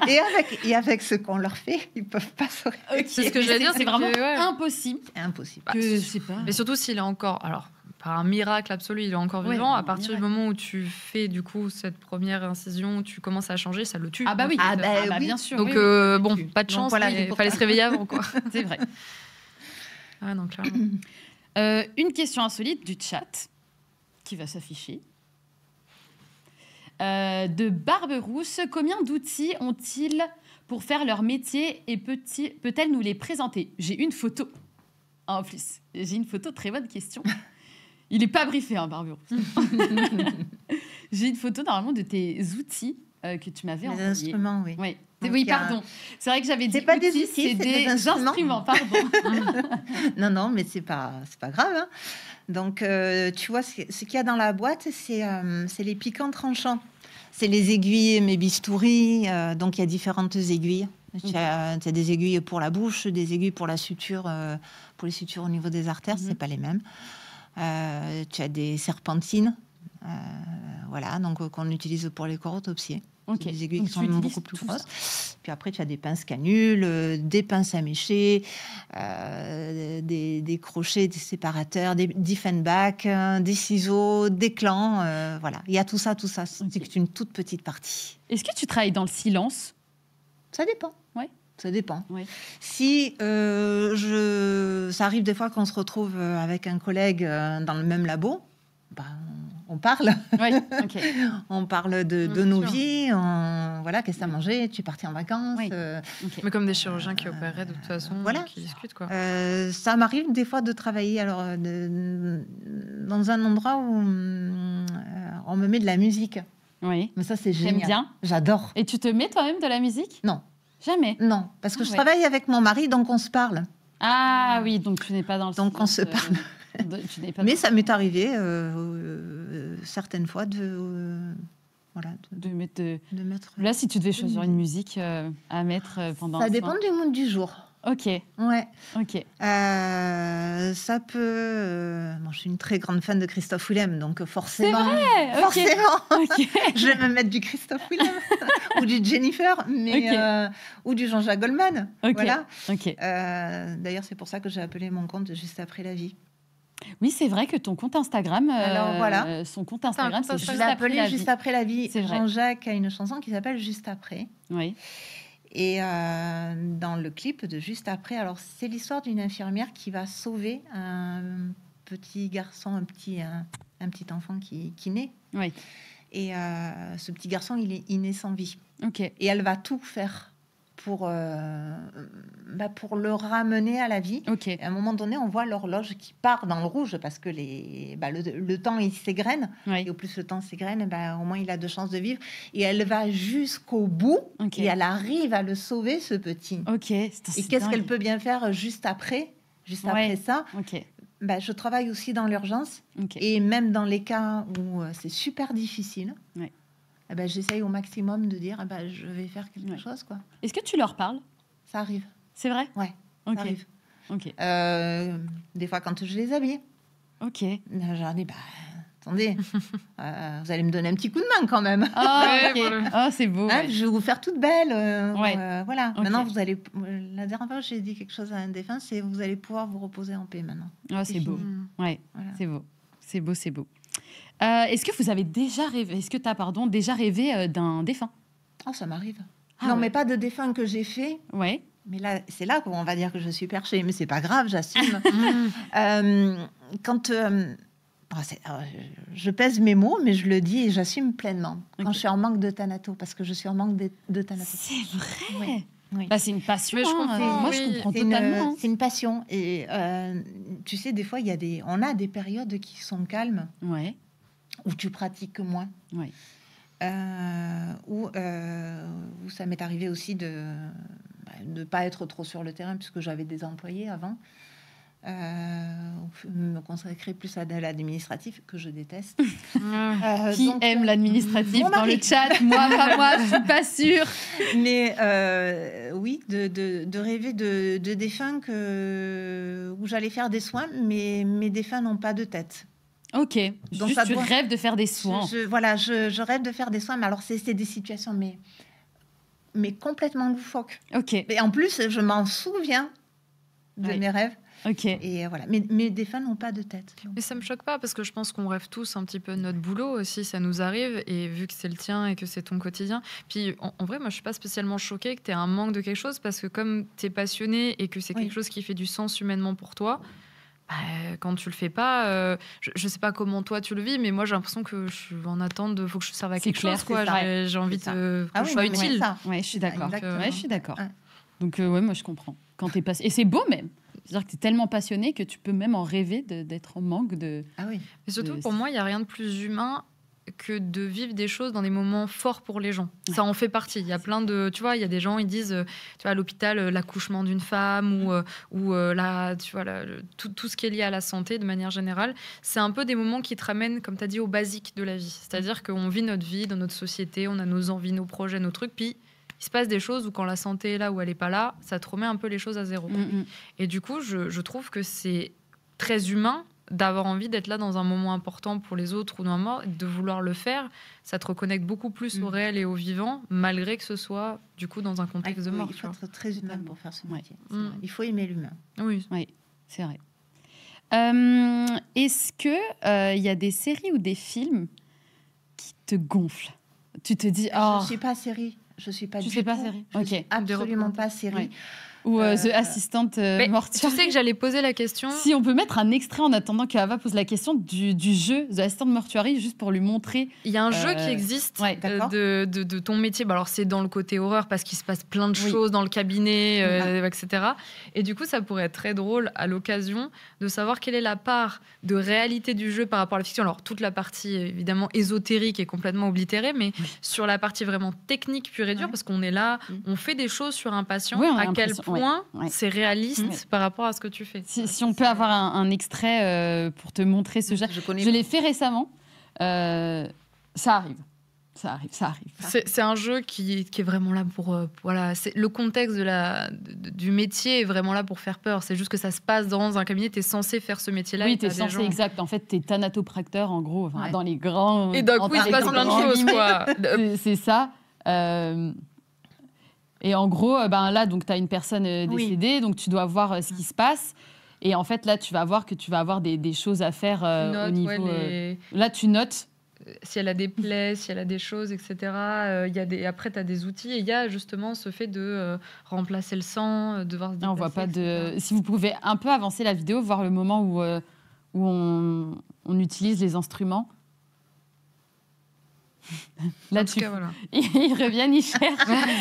Fin d'émission, du coup, le jeu. Mais t'as le contexte en tout cas, mais ça serait intéressant, même au-delà des images, qu'un jour, si quelqu'un peut te montrer, ou qu'il y a un retour Ouais. d'expérience que tu pourras confier à Tad plus tard, on est à combien de pourcentage de la réalité sur vraiment les C'est actes vrai. pratiques. Ouais. Parce que... Ouais, ce serait intéressant. super intéressant. J'étais même pas au Bah, courant tu de ça non plus, tu vois. sors le défunt du réfrigérateur, De la case de la case réfrigérante, tu le mets au niveau de la Ouais. salle, tu l'ouvres, tu mets le formol. Enfin, il y a vraiment tout ce truc-là.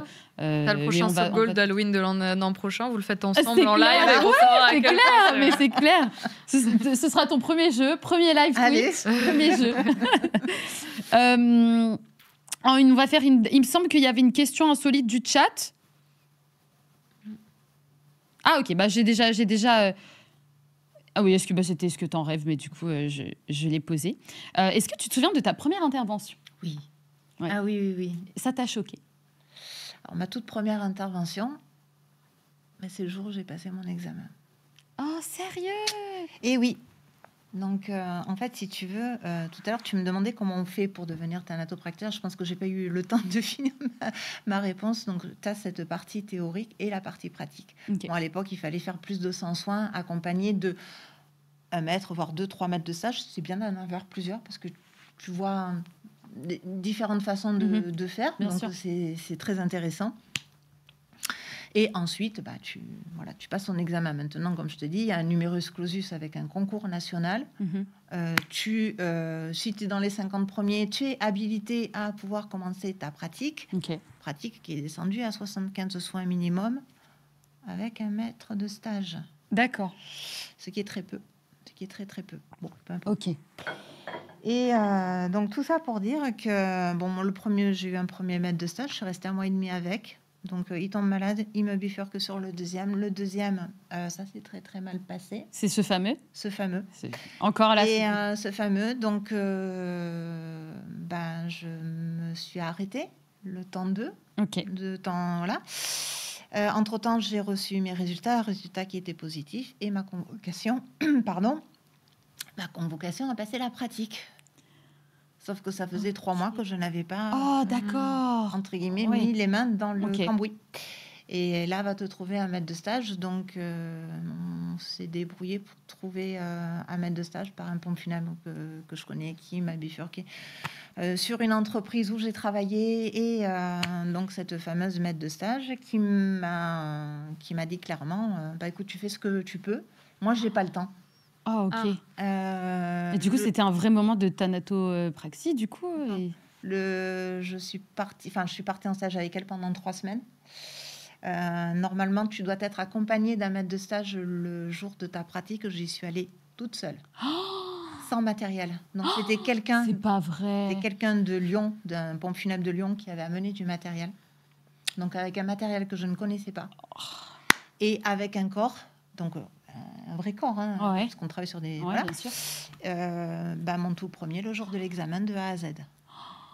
Wow. Quand je l'ai vu arriver,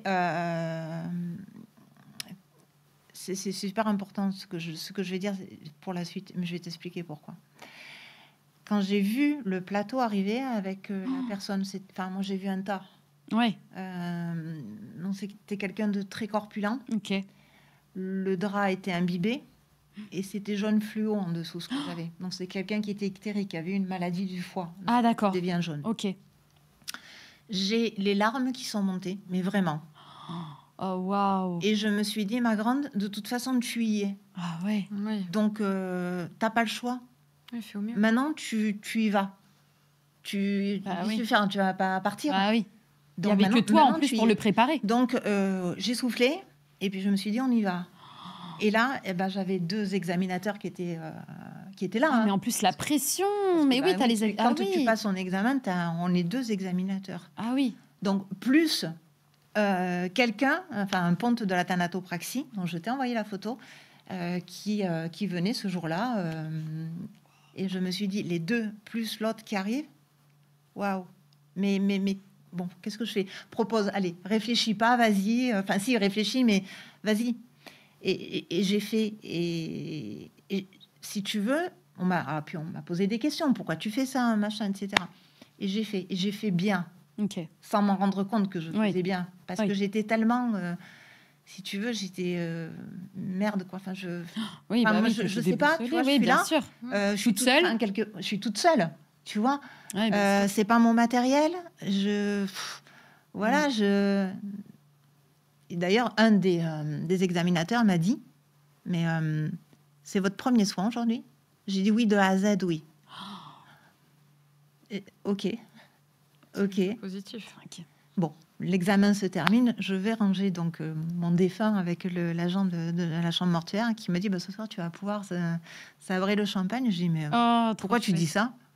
Et il me dit, tu te rends pas compte de ce que tu as fait ?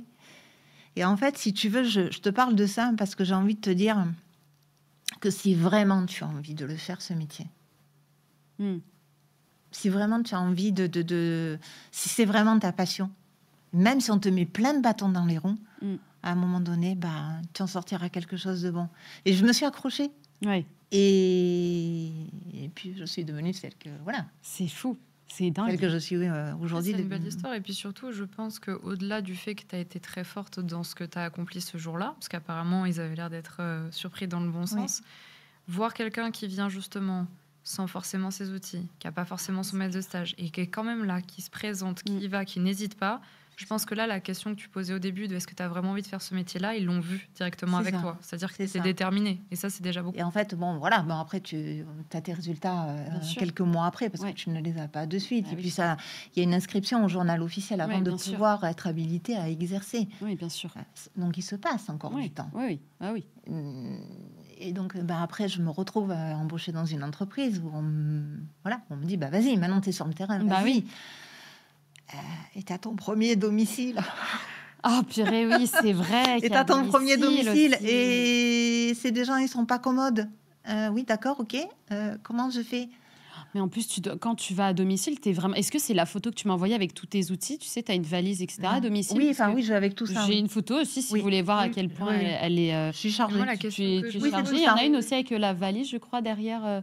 Donc tout ça, tu l'emmènes avec toi quand tu vas au domicile et au domicile. Là, je vais plus au domicile, mais oui, c'est tout ça. Enfin, désolée, je pose la question, mais domicile, mais comment ça ? C'est-à-dire que tu fais les soins à la maison.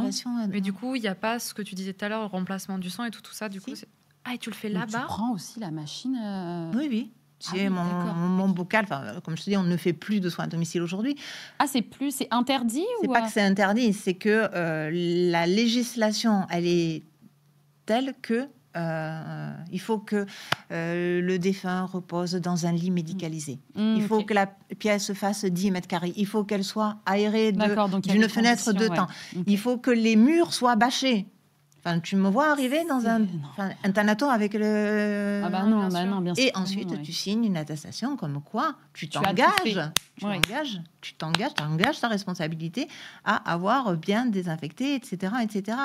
Les gens sont de plus en plus procéduriers aujourd'hui, il ne faut pas l'oublier. Ouais, donc, imagine-toi, aujourd'hui, je viens faire monsieur lambda chez lui, qui est décédé de sa belle mort parce que c'est une personne âgée, dans sa chambre, dans son lit médicalisé.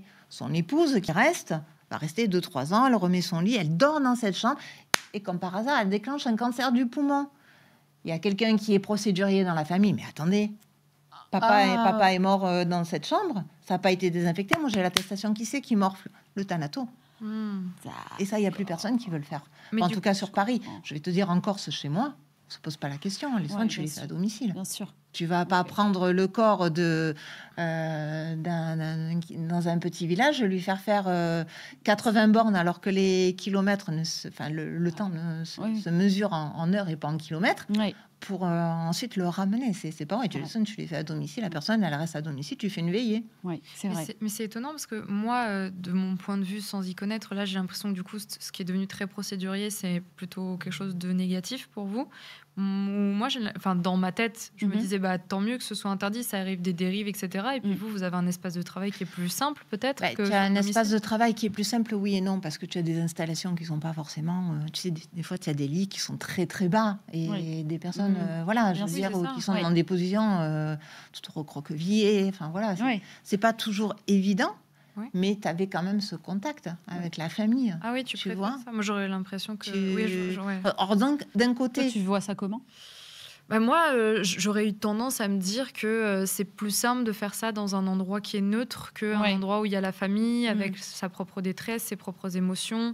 Travailler dans un truc en mouvement comme ça, et surtout, comme tu as dit, dans des conditions, le lit, c'est pas... je me dis, en termes de praticité... Ça a un bon côté et un mauvais côté. Ok. Oui. Je te rejoins sur le fait que, moi, on entend quand même, on entend. Je veux dire, tu as la pompe électrique. C'est ça, oui, d'accord. Même pour la famille, tu entends qu'il se passe quelque chose dans la pièce, à côté. Oui, bien sûr. Tu te doutes, en tout cas, qu'il se passe des trucs, machin. Mais ça a ce côté un peu, j'allais dire, un peu malsain, alors que tu es dans ta propre détresse.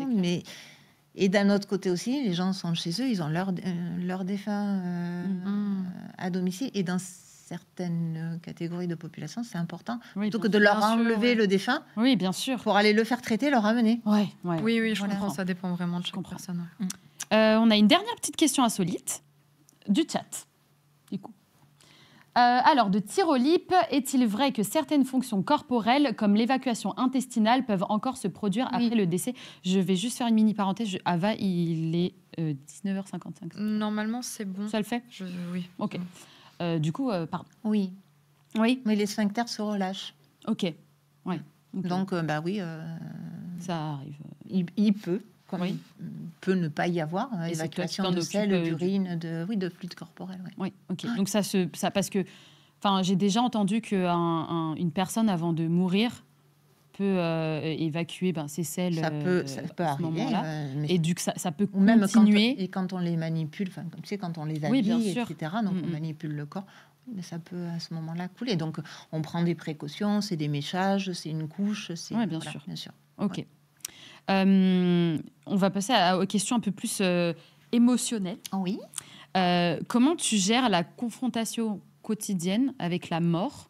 Est-ce que c'est quelque chose qui te dérange? Non, qui te dérange pas parce que tu es passionné par ton métier, mais comment tu gères cette confrontation quotidienne de la mort? Je vais te dire, c'est mon travail. Oui. Le corps est mon travail. Oui. Okay. C'est mon... Je le prends en charge. Il n'y a pas d'émotion. Il n'y a pas de... Oui, je peux me dire, tiens, il est trop jeune, tu vois. C'est dommage de mourir si jeune, etc.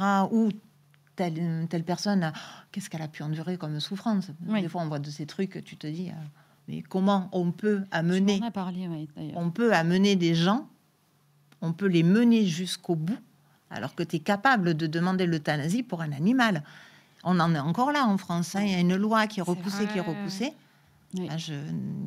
À un moment donné... Il me semble qu'en Belgique, ils ont la possibilité... Oui. Pour ceux qui ne le savent pas, en Belgique, il y a une loi, il me semble, qui est passée sur le suicide assisté, c'est-à-dire qu'il y a des personnes... Alors évidemment, ça ne se fait pas comme ça, c'est pas une personne qui veut mettre... c'est tout un parcours, mais il y a des personnes qui souffrent de grosses maladies et que, au bout d'un moment, ils n'en peuvent plus. La personne, elle est en train de partir à petit feu, et du coup, pour éviter cette souffrance-là, ils peuvent demander le suicide assisté. Et on en parlait la dernière fois justement au téléphone, et tu me disais c'est dingue qu'on puisse infliger à un humain de autant se dégrader, et du coup, donc toi tu t'en es rendu compte. Ça me met en colère. D'accord, oui. Ça me met en colère, tu vois.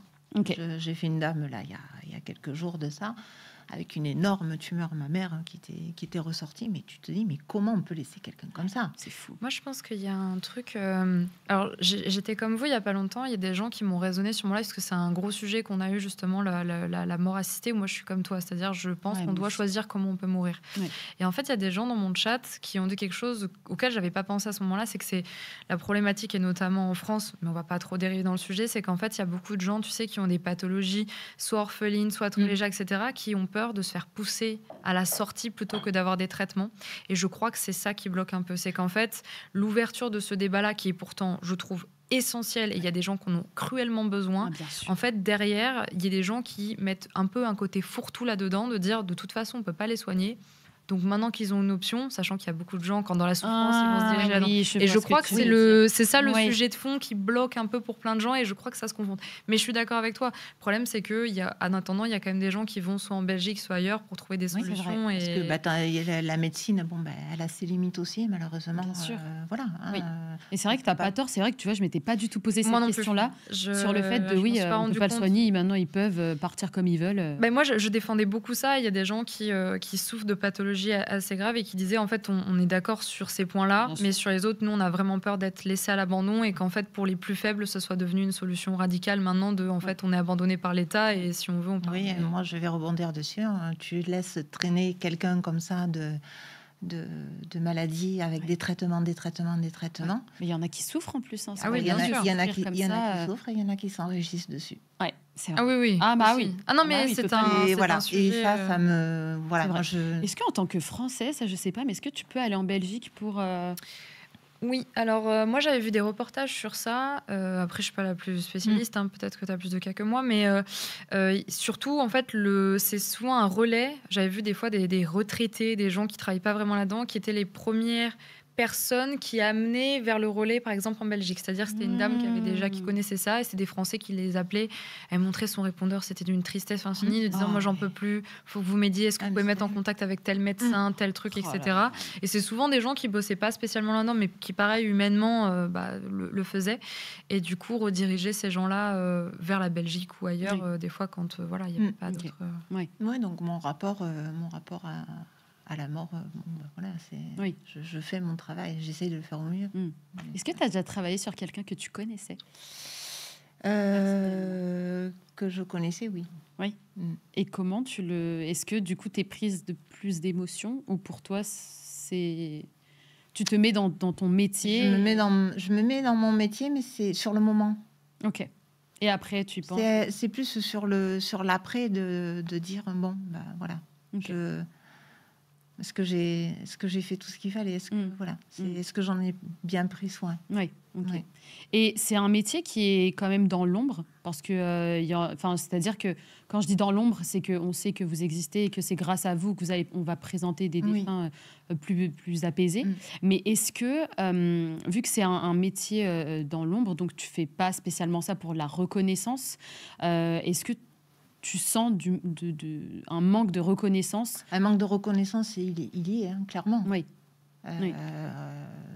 Alors, en tant qu'indépendante, c'est encore différent. Mais des thanatos qui sont salariés, c'est compliqué au niveau salaire. Donc, un manque de reconnaissance vis-à-vis des patrons, par exemple, parce que finalement, en tant que famille, vu qu'on vous alors des fois on vous rencontre quand on le demande. Moi, je sais que pour mon frère, j'ai pu rencontrer, mais parce que vu qu'il était dans le milieu de légiste, c'est des gens qui connaissaient. Donc j'ai eu cette chance-là, et on peut faire les demandes directement. Est-ce qu'il y a des familles qui peuvent demander de rencontrer? Parce que ça, alors je vous le souhaite pas évidemment, le chat, d'avoir cette demande à faire, mais est-ce que les familles peuvent demander de rencontrer le thanatopracteur? Et du coup, vous avez aussi ce côté plus humain, on va dire, et une reconnaissance supplémentaire. Ça, c'est la plus belle des reconnaissances, par contre.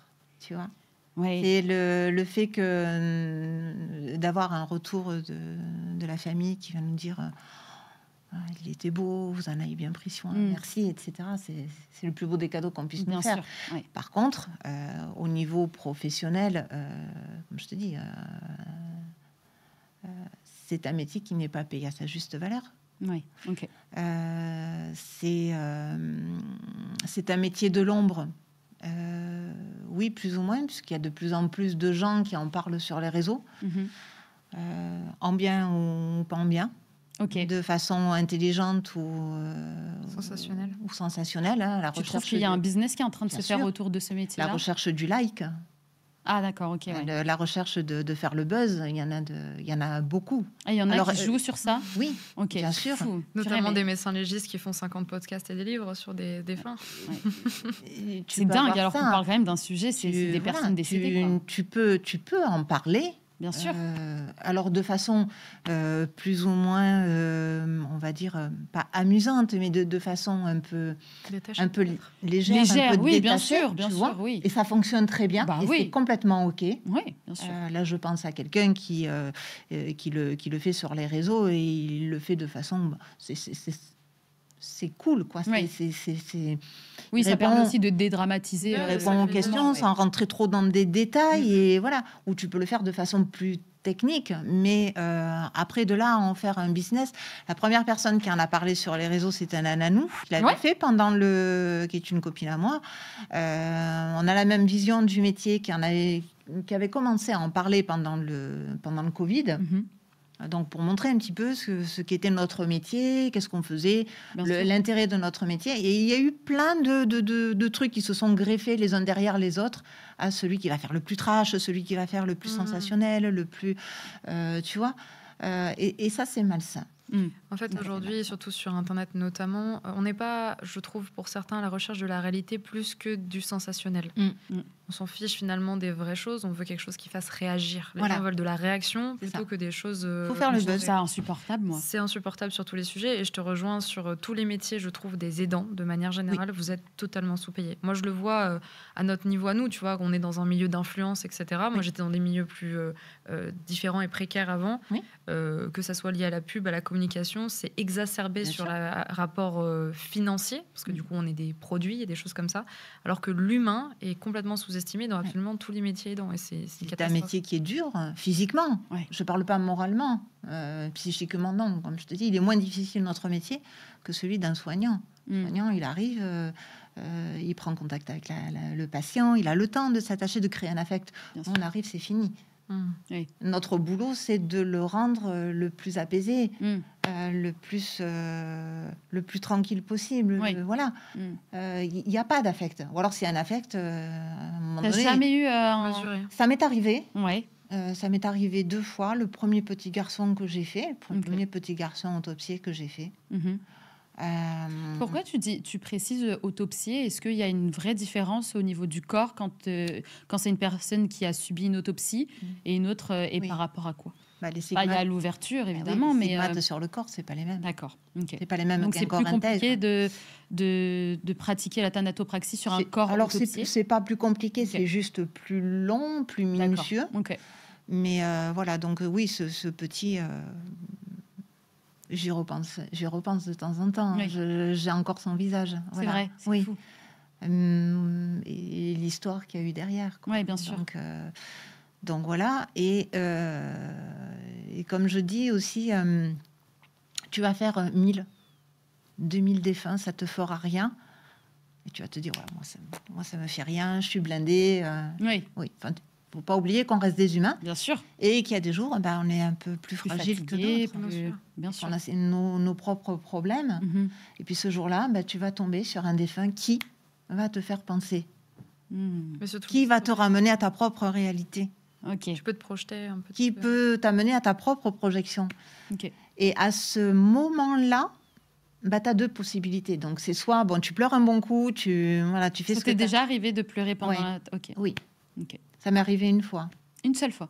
Ok. Je m'attendais pas à ça. Ok. Est-ce qu'on peut avoir l'histoire? Mais alors, je termine et Ouais, vas-y. je te raconte. Je parle beaucoup. hein. Non, non, vas-y, tu peux. Mais donc, oui, ça t'arrive une fois, ça peut t'arriver 2 fois. Si Mm. ça devient récurrent, il y a un problème. Ok. Ah, d'accord. Il faut arrêter, quoi. Enfin, je sais pas. Ok. Tu peux pas, à chaque fois, et que ce soit un enfant, que ce soit quelqu'un qui physiquement ressemble à une personne que tu as connue, que tu as aimée, que Mhm. tu peux pas laisser submerger. Oui. voilà, te laisser submerger, te prendre un retour en pleine face. Là, ça devient malsain. hein. Ok. Et donc, ce jour-là, oui, dans ma vie, il y avait des trucs qui allaient pas super bien. Ok. Et donc, j'interviens dans un hôpital. Bon, j'avais le nom, le prénom de la dame. C'est un samedi matin. J'arrive, donc je prends la dame en charge, etc. J'étais donc avec mon mari qui m'aide pendant les soins, puisque c'est un très bon assistant thanato. Voilà. Donc, il était en train de défaire les vêtements, le matériel était préparé, tout ça. Je commence à faire mon soin, injecter la dame. Malheureusement, de par la maladie qu'elle avait, son artère l'artère carotide était bouchée. J'essaye de passer par une axillaire, c'est pas mieux. Et je passe par une fémorale. Et au moment où j'étais en train de passer par l'artère fémorale, en fait, ça fait fémorale, le bracelet d'identification. Ce qui était en train de me dire mon mari, donc de me dire, tiens, regarde, il y a une perruque et il y a une photo. Donc, en fait, la fémorale, le bracelet où il y avait marqué Henriette, c'était le prénom de ma mère. La perruque rousse et la photo. Et là, en plus, ça passait pas. Son soin ne passait pas. J'arrivais pas à injecter. Ça passait. Ta maman était rousse? Elle était rousse à la fin. Ouais. D'accord. Ouais. Et cette dame avait eu un cancer du sein comme ma mère. Le corps était brûlé par les rayons. Enfin, c'était Oui, la projection était dure. La projection, ça fait tac, tac, tac, et d'un seul coup, je fonds en larmes et je dis à Fred, je peux pas finir, j'y arrive pas. Oh, waouh. Ok. Et comment tu fais à ce moment-là? il a eu l'intelligence, la douceur, voilà, de me dire, Oui. déstresse un peu, Oui. calme, on n'est pas pressé.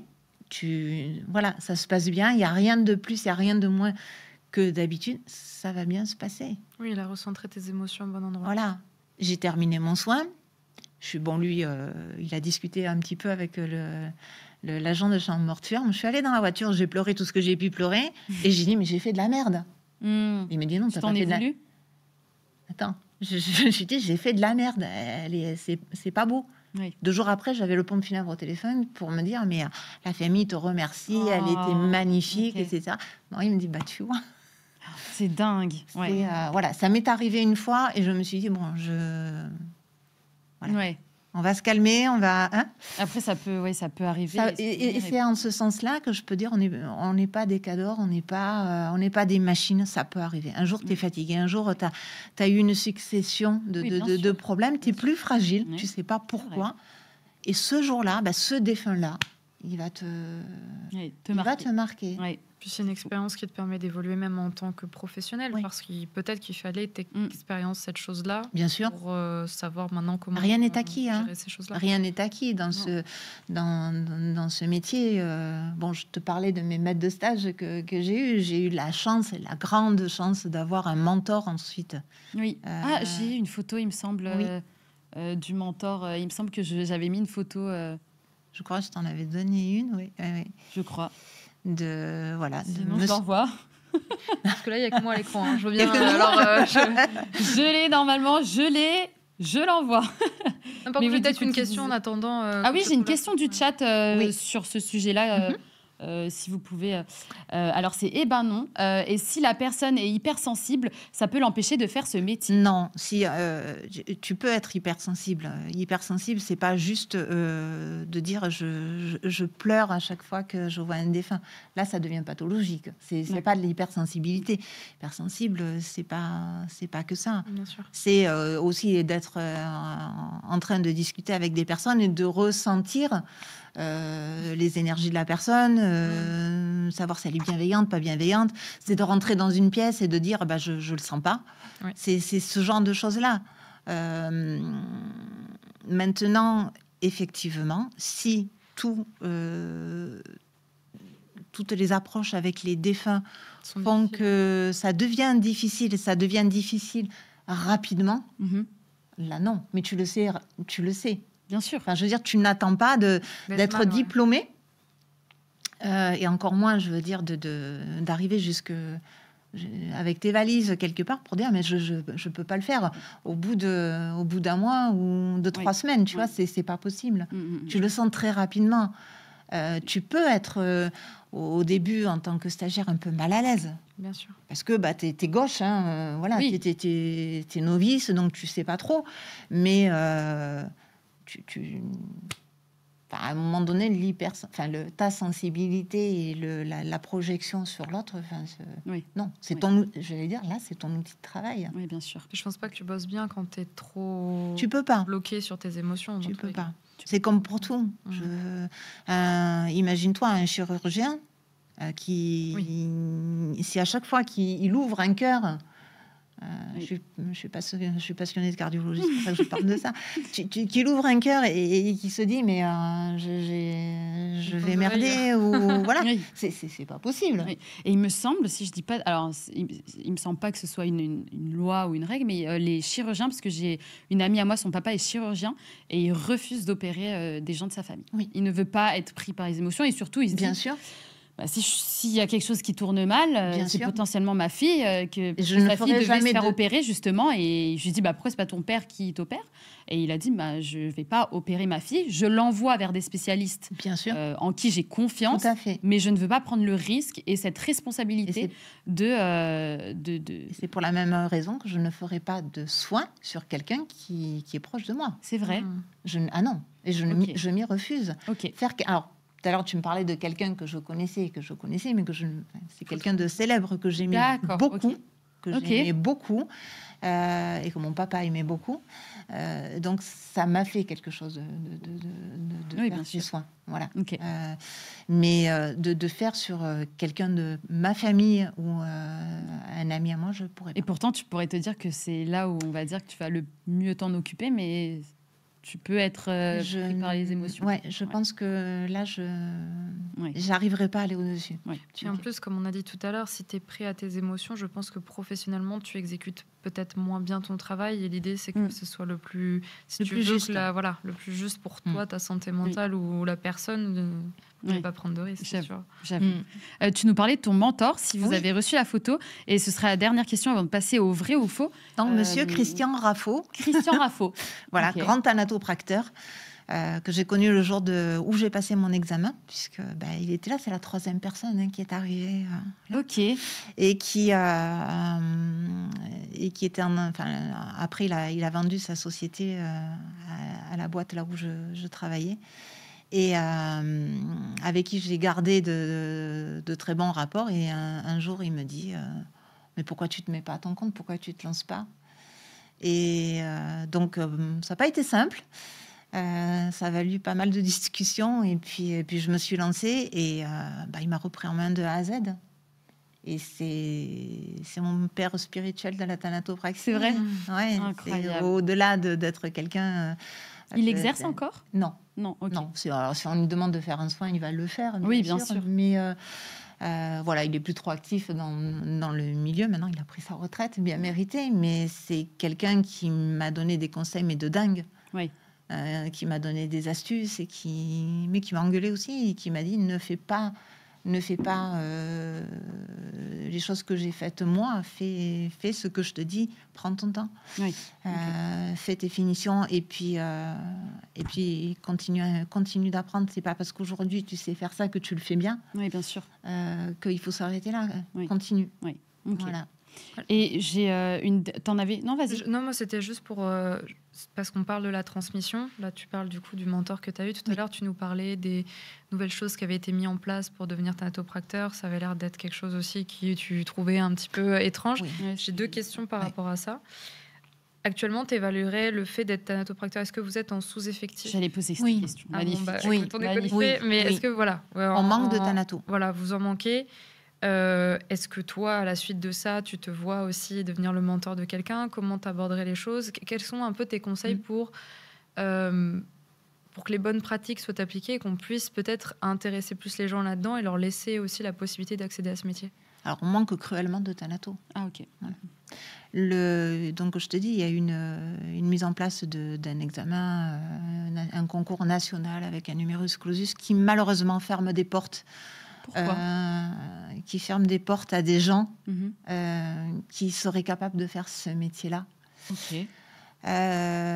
Pourquoi? Parce qu'aujourd'hui, on demande aux élèves d'apprendre des cours par cœur, limite de réciter et de mettre des croix, des QCM, donc de mettre des croix dans les bonnes cases. Ok.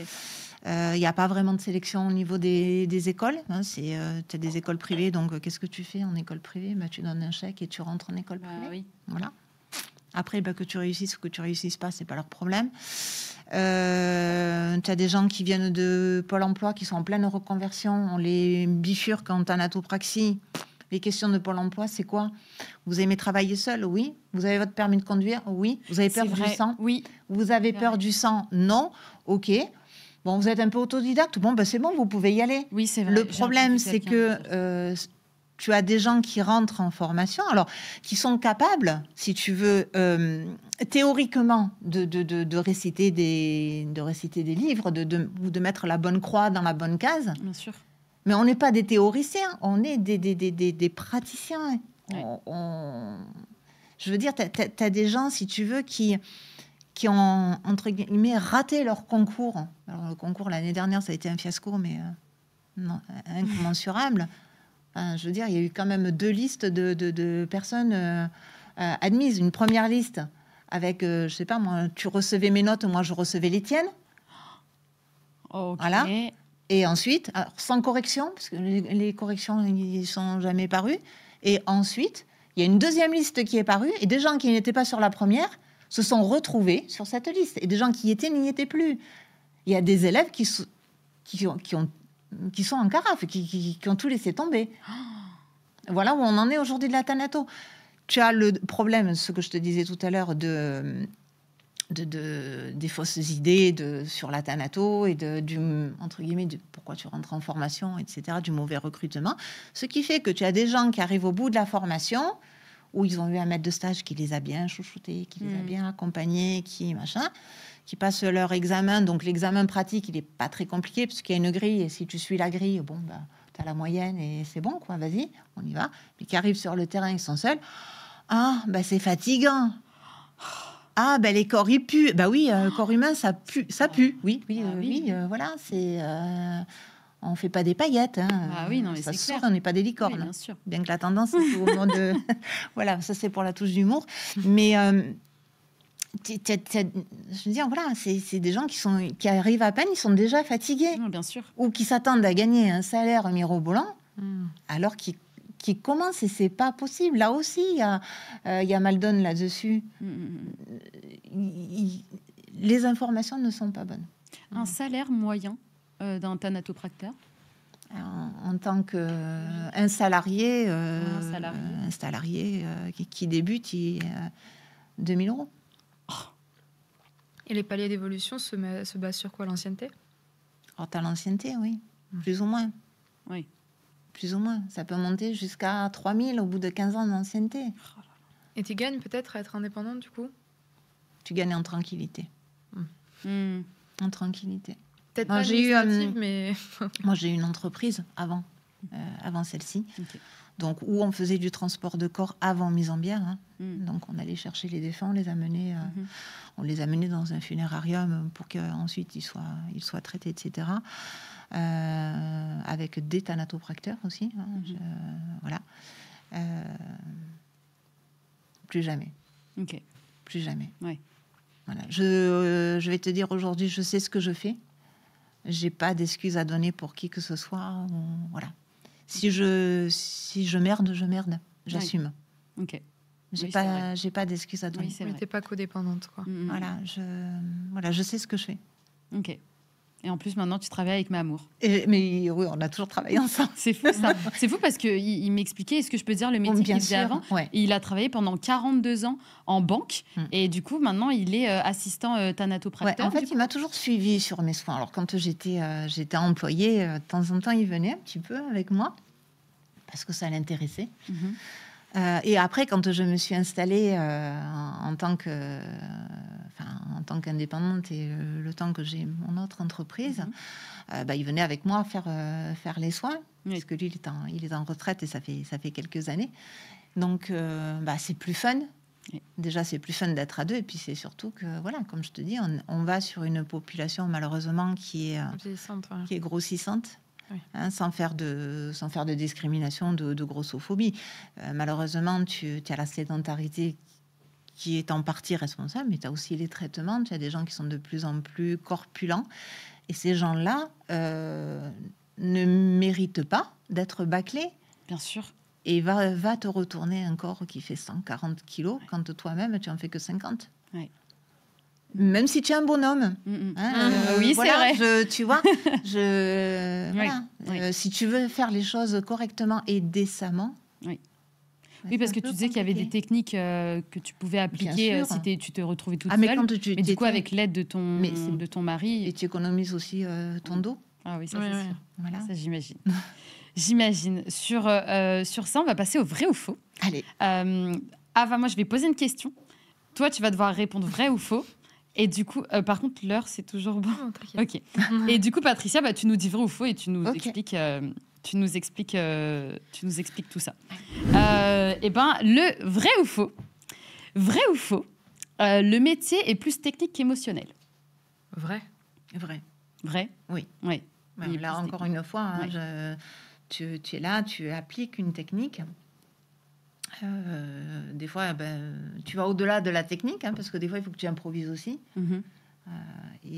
Mais tes émotions, tu les laisses de côté. Ok. Tes propres problèmes, tu les laisses de côté surtout. Ok. Ça va être facile, elle nous a donné tellement d'éléments. Mais pour oui, toute c'est la clair. discussion que Mais maintenant, même là, le deuxième vrai ou faux, vous allez voir. moi je suis très scolaire, alors j'aime bien. Tu vas dire la bonne réponse et moi aussi, je pense. Vrai ou faux, les soins doivent parfois être effectués en urgence, notamment en été. Moi, je pense que c'est vrai. Bah oui, parce que tout à l'heure, c'est ce qu'on disait, entre le Covid et l'été, tu l'avais dit, Ouais. il y a des situations où il y a beaucoup plus de demandes. Un vrai, mais pas qu'en été. Ok. Ok. Un corps, au plus tu le prends rapidement en charge, au mieux ce sera. Ok. Après, voilà, je veux dire, tu peux faire des soins rapidement et tu peux prévoir des obsèques un petit peu plus tard. C'est complètement ok, Mhm. même si ça traîne un petit peu en longueur. Mais au plus tôt ça sera fait, au mieux ce sera. Trop bien. Ok. Mm. Une question qui est en lien. Combien de temps un défunt peut-il rester parmi En nous case réfrigérante ? Oui. Non, parce que non plus dans la mise en bière en chambre funéraire, par exemple, sans Ouais. rentrer dans cette case réfrigérante, par exemple. Il rentrera toujours dans le case réfrigérante. Ok. Avant de passer entre mes mains et avant d'atterrir dans son cercueil. Ok. Hein ? Ok. Ça peut aller, ouais, c'est quelques jours. Oui. Ok. C'est quelques jours. Vrai ou faux, le thanatopracteur réalise toujours une autopsie avant de pratiquer les soins. Moi, je pense que c'est faux. Bah, c'est pas lui qui fait l'autopsie, du coup. Non. Donc, On fait pas d'autopsie. Et oui, c'est Ah, vrai. moi, j'ai écouté un jeu. Oui, c'est vrai. Vrai ou faux, le thanatopracteur doit parfois travailler de nuit ou le week-end. Oui, je pense que oui. Bah, j'imagine. Alors, j'avoue que là, c'est ton mari qui nous a soufflé la réponse. Oui, c'est Il vrai. nous disait tout à l'heure, on en parlait vite fait. Des fois, on est appelé la nuit, donc oui, j'imagine que. Ça dépend des endroits. Ok. Hein, Quand tu es appelé de nuit, c'est que c'est urgent. quand on faisait les domiciles, oui. Ok. Oui. Donc ça peut être n'importe. C'est comme si. Maintenant, non, puisqu'en fait, on travaille dans des funérariums ou dans des chambres mortuaires.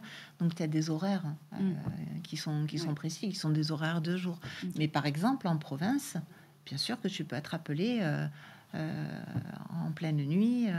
Oui. Et encore une fois, je veux dire, que ce soit au fin fond du Larzac ou au fin fond du Maquis chez moi, voilà, s'il y a quelqu'un qui décède, oui, il y a urgence. Donc, Ok. tu y vas. Oui. Et que ce soit le week-end, ah oui, là par contre, que ce soit un week-end, un jour férié, ou demain je travaille. Hein. Oui. Voilà, donc c'est. Oui, oui. Ok. Est-ce qu'on t'a déjà. Donc tu as effectué ton soin. Hmm. Est-ce qu'on t'a déjà rappelé en urgence parce que le défunt. Sa bouche assez ouverte d'un coup, ou t'as dû revenir en urgence pour... Ah, je vais te raconter une petite anecdote. Ah, j'aime bien. Tu voulais. Alors que la bouche se rouvre toute seule, non. Ok. Mais m'est arrivé un truc trop bizarre. Enfin, trop bizarre. Comme quoi, tu vas voir, on n'est pas au pays des bisounours. Alors, au tout début, où je me suis installée toute seule. Donc, je fais un soin à domicile. C'était un dimanche. On ne faisait pas encore les transports. C'était quelqu'un que je connaissais, à qui je passais mes transports.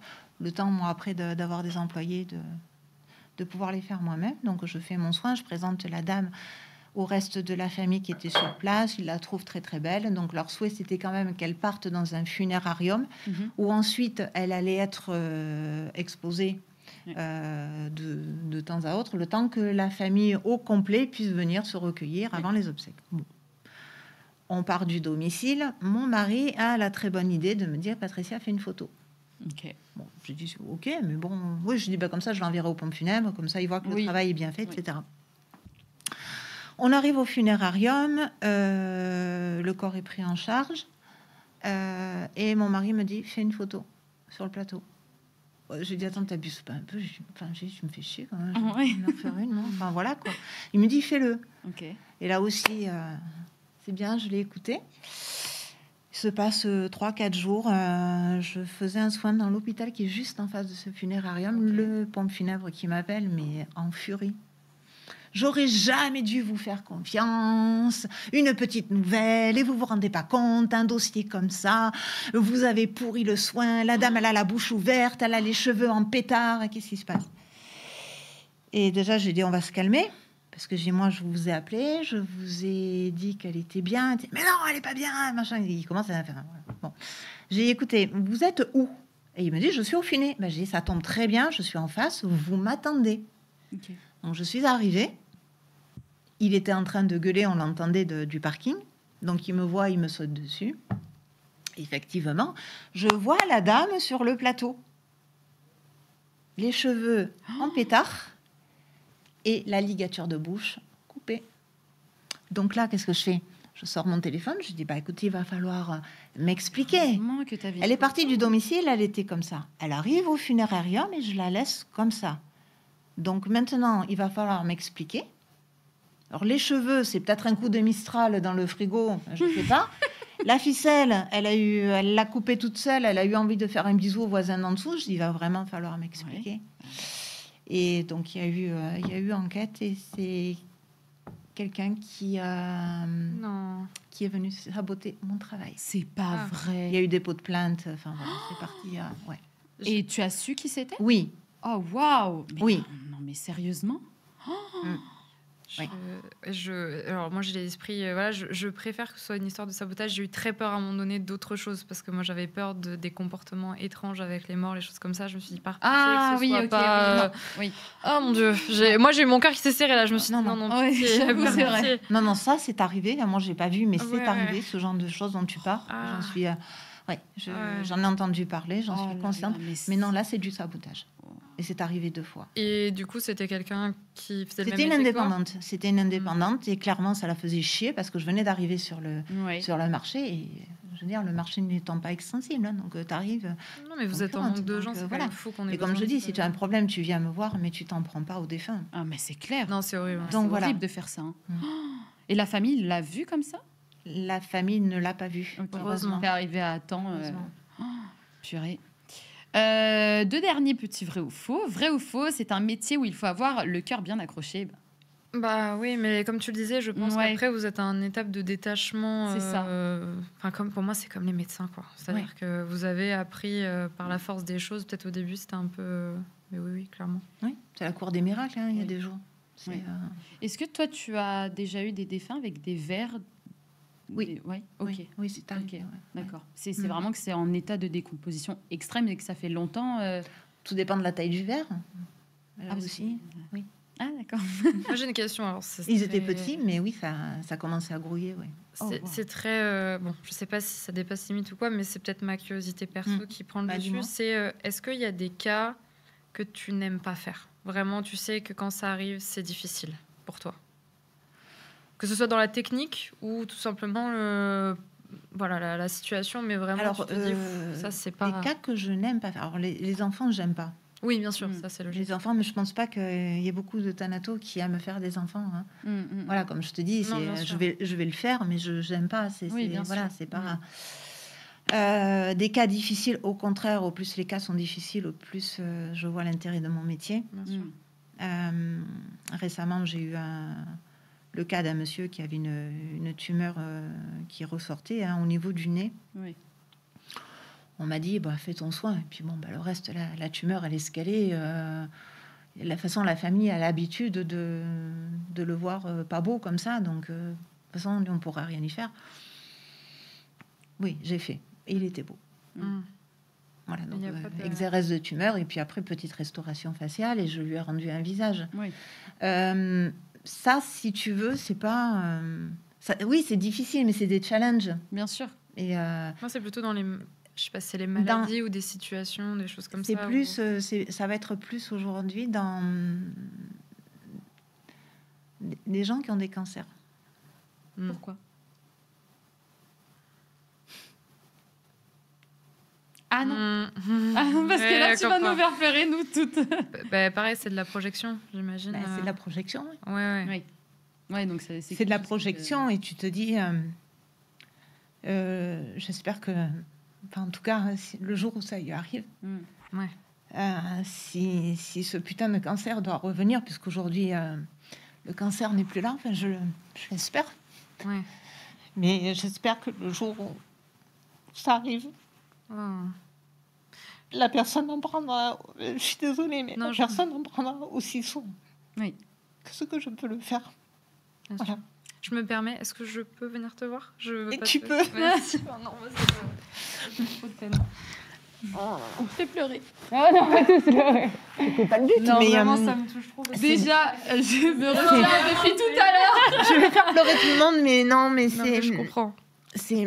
Tu sais, Reprenons nos esprits, je suis très fragile. c'est ce que je te dis, on n'est pas des robots. Ouais, bien sûr. Bien sûr. On n'est pas des robots. Et j'ai vu ma mère partir, j'ai vu mon père partir. Je veux pas que ça arrive à la personne que j'aime le plus au monde. Bien sûr. Il est dans l'autre pièce. Ouais. Voilà. Donc, C'est Mamour. Oui. C'est Mamour. Et ça, voilà. Mais bien sûr. Tu peux m'arriver n'importe quoi, moi, mais pas à lui. Mais je trouve ça aussi... c'est touchant et c'est dur de montrer ses émotions, mais tu vois, t'en parlais tout à l'heure, on parlait justement juste avant du détachement que vous pouvez avoir. En fait, il est là, tu as toujours autant d'émotions, de sensations, c'est juste que ton travail s'applique sur là. Mais... Ton travail s'applique et tu switches très vite. Ah oui, bien sûr. Tu switches très vite. Et comme je te dis, je n'aime pas malheureusement les gens. Non, oui, parce que je sens que je suis en train d'être prise par les émotions, mais c'est pas le moment. Donc. Mais non, ce que je veux te dire, c'est que tu switches très vite et tu te dis, allez, c'est bon, je fais mon travail et puis voilà. Mais c'est compliqué, compliqué. Ça, il y a un truc qui se serre là. Oui, il y a bien un truc. sûr. Oui, c'est trop proche d'une réalité qu'on n'a pas. Mais moi, je trouve que vous faites un métier qui est exceptionnel parce que la réalité, c'est que, bon, évidemment, on est dans les émotions, hein, mais de toute façon, mon chat connaisse mon histoire, mais je trouve que vous aidez aussi les personnes parce que c'est très dur, comme tu disais, pour les gens qui restent et pour les vivants. Mais vous avez une forme, enfin, vous nous aidez en tout cas à faire un peu plus notre deuil. C'est-à-dire qu'on arrive à dire au revoir à des personnes qui nous sont chères, à les voir une dernière fois. Ils sont beaux. Moi, je vais prendre parce que c'est récent, mais moi, par exemple, mon frère, il était magnifique. Bien sûr. Il avait une belle peau. Et je sais que c'est grâce à la thanatopractice qui s'est occupée de lui. Mais vous faites un métier qui est formidable. Et c'est pour ça que ça me tenait à cœur d'en parler. Je sais qu'il y a mon entourage qui me dit, tu penses pas que c'est un peu trop tôt, etc. Mais je pense que de toute façon, la mort, c'est un sujet qu'on trouve sensible. Parler, malheureusement. Enfin, ça fait partie de la vie. Ouais, voilà, ça fait partie de la vie. Mais c'est un métier qui est magnifique parce que nous, les vivants, on reste avec des douleurs, avec des deuils qui sont compliqués. Et vous apportez ce côté où on le voit plus apaisé, où on se dit, il part, il est bien, il est serein et c'est beau. Ça fait pas tout, mais comme tu sais, moi, l'expression faire son deuil, c'est un truc que j'aime pas. Oui, parce que pour moi, on fait pas son deuil. Tu apprends à vivre avec l'absence de l'autre, mais tu ne fais pas ton deuil. Faire son deuil, pour moi, je vais te dire, ça veut dire il s'est passé un truc, tu l'as pris, tu l'as mis dans une boîte, tu l'as rangé. Ouais, c'est vrai. Et c'est pas ça. Tu vas vivre avec le souvenir, avec les bons souvenirs, les moins bons, etc. Mais il doit rester quand même le bon. Mais tu apprends à vivre avec l'absence de l'autre. Je fais de l'accompagnement de deuil aussi. Ça, c'est ma deuxième activité. Parce que je ne suis pas que thanatopractrice. Voilà. Mais je trouve que c'est important parce que, comme tu le dis, c'est la dernière image que tu vas avoir de la personne. Oui, c'est vrai. Non, c'est clair. C'est la dernière image et ça peut soit te permettre de commencer à aller de l'avant, soit rester figé avec ce truc. Combien de fois j'ai entendu dire « Ah là là, mais moi je veux pas de soins parce que j'ai eu ma grand-mère, mon Dieu, mais elle ressemblait à rien, mon Dieu, mais ils me l'ont massacrée » ou des trucs comme ça. Et non, quoi. On va finir sur une dernière question. Quelle est la plus belle chose que tu aies vue dans ton métier? Quelle est pour toi la plus belle chose de ce métier? Est-ce que tu penses à l'après et tu te dis... La plus belle chose que j'ai vue dans mon métier, c'est les bras d'un enfant. Je vais te faire pleurer. Hein. Non, ça va. Je suis accrochée. Je me suis conditionnée. En fait, je me suis dit, ce que tu as fait, c'est bien. Tu as servi à quelque chose. Je suis allée faire un soin dans un domicile où une jeune femme, à l'époque de mon âge, venait de décéder de maladie. Et elle avait 2 enfants en bas âge. Un petit garçon qui devait avoir, 10 ans et l'autre qui avait, 6 ans ou un truc comme ça, tu vois. Donc, je fais les soins. Le papa était avec quelqu'un de la famille. Donc, il rentre, il voit son épouse. Il me dit merci.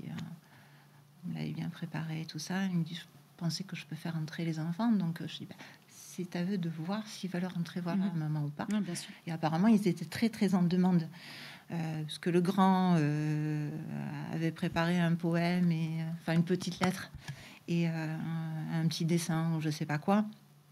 Et le deuxième, c'était, il voulait absolument que sa maman parte avec le collier de coquillettes qu'il avait fait quand il était à l'école et tout ça. Mais il avait un peu peur, il savait pas trop et tout. Donc, son papa le fait rentrer avec son frère, machin et tout. Et donc, il reste un peu. Je sais.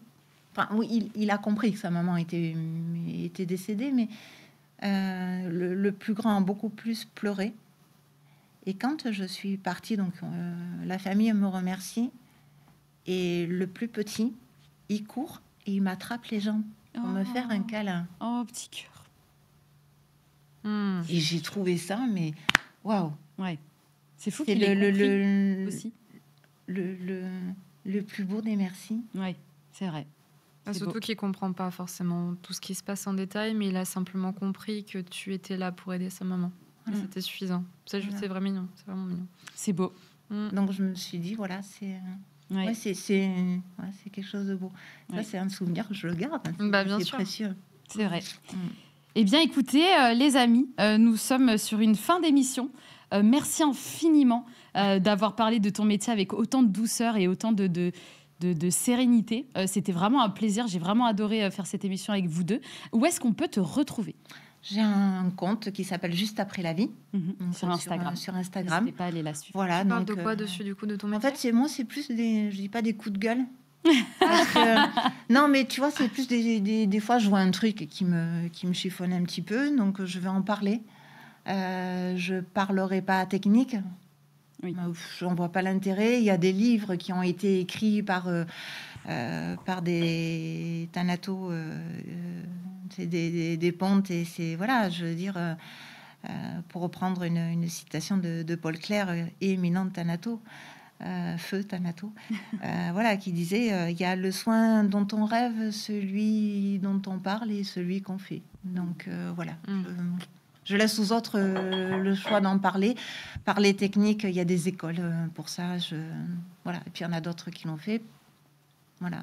Je veux pas non plus refaire ce que fait ma consoeur chérie, que j'adore. Elle le fait très bien. Tanananou. Donc elle le fait très bien. Voilà, faire du plagiat, je vois pas l'intérêt. Oui. Donc voilà, ça va être plus sur des sujets, ça va être sur des sujets sur les examens. Réfléchissez avant de les gens peuvent t'écrire. Bien sûr, je réponds toujours. Ou des choses comme ça, ils peuvent directement. Je réponds toujours pas des fois rapidement parce que voilà, je suis pas toujours sur les réseaux, mais voilà, oui, bien sûr. En tout cas, ils disent que tu es une femme formidable, c'était incroyable, merci beaucoup, c'était incroyable, super, bravo, c'était super intéressant, super épisode. Eh bien, écoutez, n'hésitez pas à la suivre. Si des modérateurs peuvent mettre son compte Instagram, vous pouvez me l'épingler si c'est possible. Comme ça, ils viendront te suivre et s'ils ont des questions, n'hésitez pas. Avec encore plaisir. Merci infiniment. Merci à toi. Émission. Merci beaucoup. Et Ava, évidemment, ton actu, on veut tout savoir. Moi, j'ai un week-end un peu mouvementé, là. Tatiana va venir faire la fête avec moi après, donc... non, écoute, moi, actuellement, là, toujours Twitch, ça fait un moment que je fais des lives. Il y a toujours la musique à côté, dont notamment ce soir. Et puis, comme tu l'as dit, j'ai lancé sur YouTube, du coup, mon nouveau format After, qui est un peu dans la discussion aussi, mais un peu scénarisé. Et, comme j'ai dit à mon chat, il y a le 2e et le 3e épisode qui seront confirmés, qui devraient se tourner, là, courant novembre. Moi, je connais les invités. Voilà. Mais il y a des belles choses qui arrivent, il y a des nouveaux projets et voilà, je suis très contente. L'année est vraiment cool. C'est vrai qu'on a une belle année. On a une belle année. On s'amuse bien. On s'amuse bien cette année. Et évidemment, un grand merci aussi à Ava qui est tout le temps en train de me soutenir. Tu m'envoies tout le temps des petits messages et puis même au-delà de ça, même dans le privé, tu as été un grand soutien. Je suis un peu prise par l'émotion, les amis, parce que... Non, mais pour le contexte, on s'est rencontrés dans un événement caritatif. Ouais, et puis en vrai... on s'est rencontrés et elle a été beaucoup là pour moi et tout. Je suis désolée, je voulais pas pleurer. On va te faire des câlins. Je savais que ça allait arriver, mais Je me retiens depuis tout à l'heure, mais il fallait que je craque. Je voulais pas craquer. Mais sache que quand bien même que ce soit arrivé ou non, Tatiana est une personne exceptionnelle dont j'ai besoin dans ma vie. C'est un rayon de soleil là où je suis. On parlait tout à l'heure de la gothique du quartier, c'est moi. Et j'ai rencontré cette femme dans un événement caritatif qui était extrêmement important pour moi et qui l'est encore. Et du coup, c'est comme ça. Et des fois, ça se contrôle pas. Elle met en place des projets comme celui qu'on a aujourd'hui, de laisser la parole à des gens qui ont des vérités très intéressantes à donner. Et c'est normal de soutenir. C'était incroyable. J'ai vraiment passé une très très bonne émission. C'est passé très vite. Les amis, trop bien. C'est vrai que c'est passé super vite. C'était trop bien. C'est vrai, ton premier live Twitch en plus. Mais oui. Je reviens quand tu veux. Pas le dernier parce que tu vas venir jouer avec moi, assistante mortuaire. Quand tu veux. Franchement, moi je vais regarder. J'ai très hâte de voir ça. Franchement, ce serait incroyable. Ah ouais, mais grave. Franchement, ce serait trop drôle. En tout cas, les amis, n'hésitez pas à suivre Ava et Patricia sur les réseaux sociaux. Mon make-up, purée, Marine, elle va me tuer. On va faire une retouche, t'inquiète. Elle est partie. Merci beaucoup pour cet épisode et évidemment, on remercie une nouvelle fois Boursobank qui nous accompagne sur ce projet de Talk with Tat pendant 4 émissions. Et c'est aussi grâce à eux qu'on peut accueillir Patricia, Ava et qu'on va pouvoir faire plein d'autres émissions. N'hésitez pas à faire point d'exclamation Boursobank, à cliquer sur le lien, à aller voir ce qu'ils proposent si vous avez besoin. En tout cas, vous pouvez tout faire directement via leur application. Ils sont vraiment géniaux et n'hésitez pas même à faire vos retours si vous avez même des retours à faire directement à Boursobank sur le fait qu'ils accompagnent Talk with Tat parce que c'est vraiment grâce à eux. Et des fois, il y a des marques qui croient en vous. C'est une première saison. C'est le 2e épisode et il y a des marques qui croient en vous, en votre projet. Et c'est grâce à ces gens-là qu'on arrive à faire de belles choses et de beaux projets. On est bien accueillis. Un grand merci à eux. Écoutez, c'est une fin d'émission. J'ai adoré faire cet épisode. Vous allez pouvoir le retrouver directement sur ma chaîne YouTube et sur toutes les plateformes d'écoute bientôt. Donc, restez connectés pour l'exclamation YouTube. Encore merci pour la force. Merci d'être toujours aussi présent. C'était vraiment génial. Et écoutez, on se dit à bientôt le mois prochain pour un nouveau Talk with Tat. Et un grand merci à vous aussi. Merci à toi. D'ailleurs, je finis sur un truc. J'ai eu une question en me disant, parce que ça fait le 2e épisode où je reçois des filles. On m'a dit, est-ce qu'il va y avoir des garçons? Les gars, spoiler, le prochain, ce sera que des garçons. Voilà. Merci en tout cas pour tout. Et je vous souhaite à tous une très bonne soirée, un très bon week-end. Bisous.